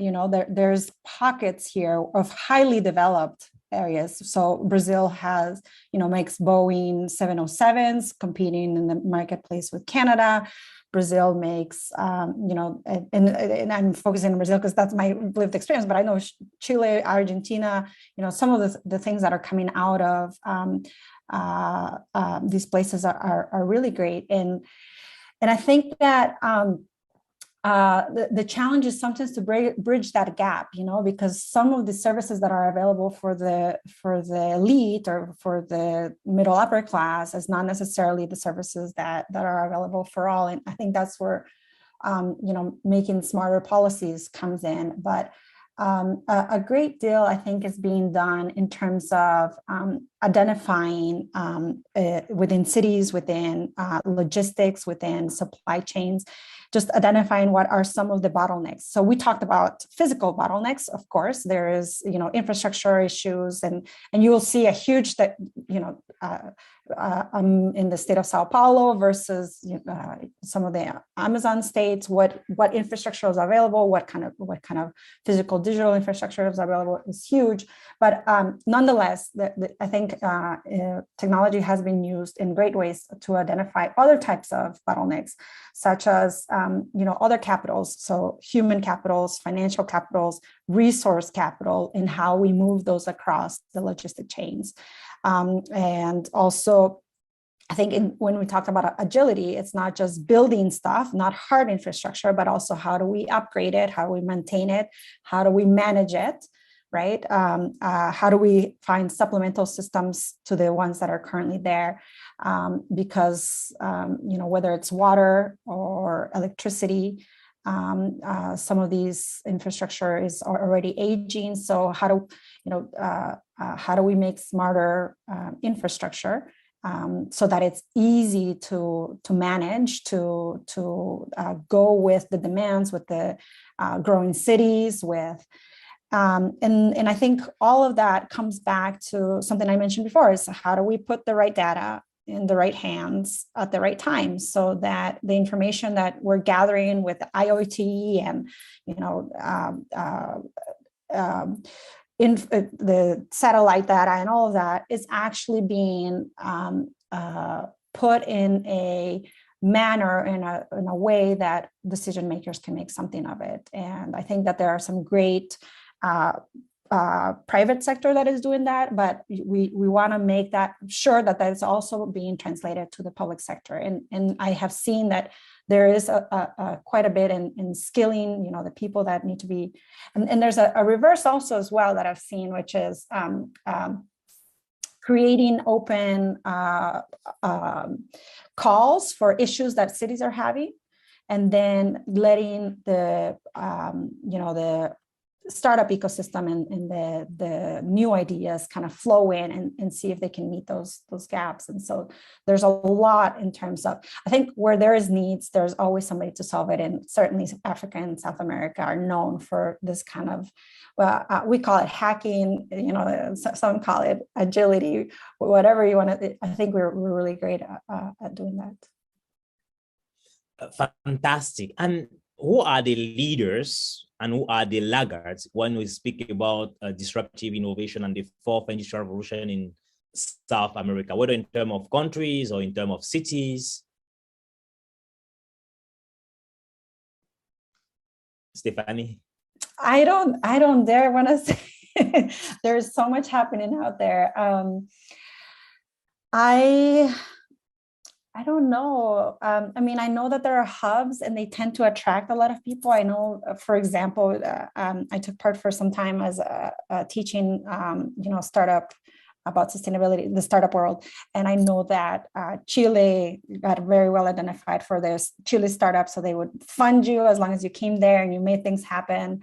I know that Sao Paulo is a great hub because there's so many headquarters here. And so Google came and had their campus here. But I do not dare want to say who are, I don't think I'm involved enough to say who are the leaders and the shakers. I think there's some really great people making things happen with, big things happen with very little. And I really commend that. We don't have nearly as much capital as, US and Europe, and yet you see great things coming out of South America. Wonderful. Lisa? Well, I just to help out Stephanie a little bit, one of the privileges that collectively many of us had was an open call process for Agile leaders. So these are Agile leaders within countries around the world. And one of the most exciting things at Apolitical Global Peer-to-Peer Learning is that often innovation comes from constraints. So some of the best ideas out there are from Africa and Latin America or India, these countries that just have more constraints. And what I find fascinating is we see reverse innovation happening where, some poverty reduction program in Kampala reverses, it goes, instead of from the north to south, the south to the north, up to the Bronx, because living in the Bronx is like living in certain. So I love this sort of reverse innovation and how we can all be sharing more to not reinvent the wheel. Just imagine how much money we could put towards it. But I'll just name a few people and just point people to this Agile 50 list. There was one that we did in 2020 and 2021. Stephanie has been really important to that, as have Landry and Roslyn in some way. So we have amazing innovators like the Director of Innovation, Bruna Santos at the National School of Public Administration in Brazil. A real thought leader, if you want to follow someone on Twitter in Latin America. I'm giving it for the Latin Americans here. Stephanie, as an honorary Latin American who happened to marry a German, I'm not sure how that happened. Carlos Santiso, he's a Colombian. He's the director of the governance practice for the digital innovation and government. So he knows all the best players in Latin America. And there are many more, but those are just two. But I really suggest you check out this Agile 50 because it not only talks about leaders, but it talks about also what they're doing. There's just great stuff happening in the UAE and South Africa. There's great things happening in Japan on sandboxes, which is a way to do regulation. Mexico, you have the founder of OS City and so on. So there are great people out there. We can learn from them and we can share best practices. Thanks for the reminder. Yeah, the Agile governance is such a great list. And I agree. I think that the constraints that sometimes make, I was going to mention the work of OS City, Jesus Cepeda, who I met in person, but I think it's like reimagine what government could look like, because it's not just about digitalizing things, right? So we have everything in digital, but it junk in, junk out. If it wasn't working when it was paper, what makes us think that it will work when it's so? How do we make those flow, that flow of data work better and those communication, because sometimes many of these institutions were not made to communicate with each other smoothly. And so that's the next step, right? You digitize it and then digitalize it is the next step. How do you actually make that talk to each other? And that's the kind of work that they do. Thanks, Lisa. Wonderful. This is really a very exciting panel. So before concluding, perhaps I will give a last round if you have like in 30 seconds, a final sentence that you want to make about the prospect of disruptive innovation and the fourth industrial revolution to really accelerate inclusive economic transformation, quality job creation, especially for young people and women, and sustainable development. Like 30 seconds or a sentence. What is the key point you will be advising a policymaker in your respective region? Let's start with Rosalind.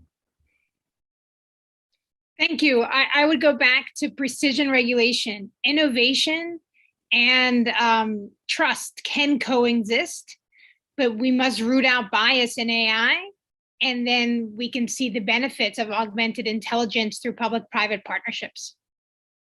Wonderful. Lisa. Don't forget the why.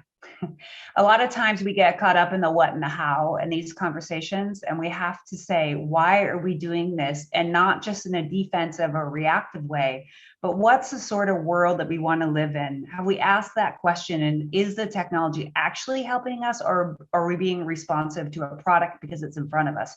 So keep the collective why, co-create it with citizens, and keep that as your real guiding force. Fantastic. Stephanie. I'm going to go back to something that Lisa said, that, you know, democracy is messy. And I just want to keep that in mind because, you know, I caution against rushing to some clever solution that, you know, promises to clean up messy problems without actually thinking what's behind it. And I think what we need in this moment in time is, you know, how to make systemic improvements, and much of that stems in public policy. And so, you know, just kind of muddle through that difficulties, but technology can help us making more clear and transparent and open our institutions. Wonderful. And last but not least, Lois. I guess I would say to African policymakers, remember that over half your voters are working informally on farms or small non-farm businesses that they or their family run. And, you know, make sure that whatever policy you're making works for them. Make sure they have a safe place to work, a place to keep their equipment, etc. And that technology is accessible and affordable to them. And that's how you'll get economic growth, really. And that's how you'll get inclusive growth. So that would be my piece of advice. On this wonderful note, I would like to express our deep gratitude to our distinguished panelists, Lisa, Rosalind, Stephanie, Luis, and also to our audience. I would also like, beside you, our distinguished speaker, to express our gratitude to the staff who has worked tirelessly here, Katie Portnoy and Adia Danatia, Esther Rosen, and Dan Lawrence. So thank you so much for making this event possible. And I will finish by acknowledge the leadership of John Allen, who has supported our work, as well as the Artificial Intelligence and Emerging Technology Initiative team, including Chris Mazurol, Sarah Reed, and Jessica Brandt. The event is closed. Thank you very much. And thanks to you, Landry. Great job. Thanks a lot. Landry. Thank you. Thanks for watching. Be sure to like and subscribe for more videos from Brookings.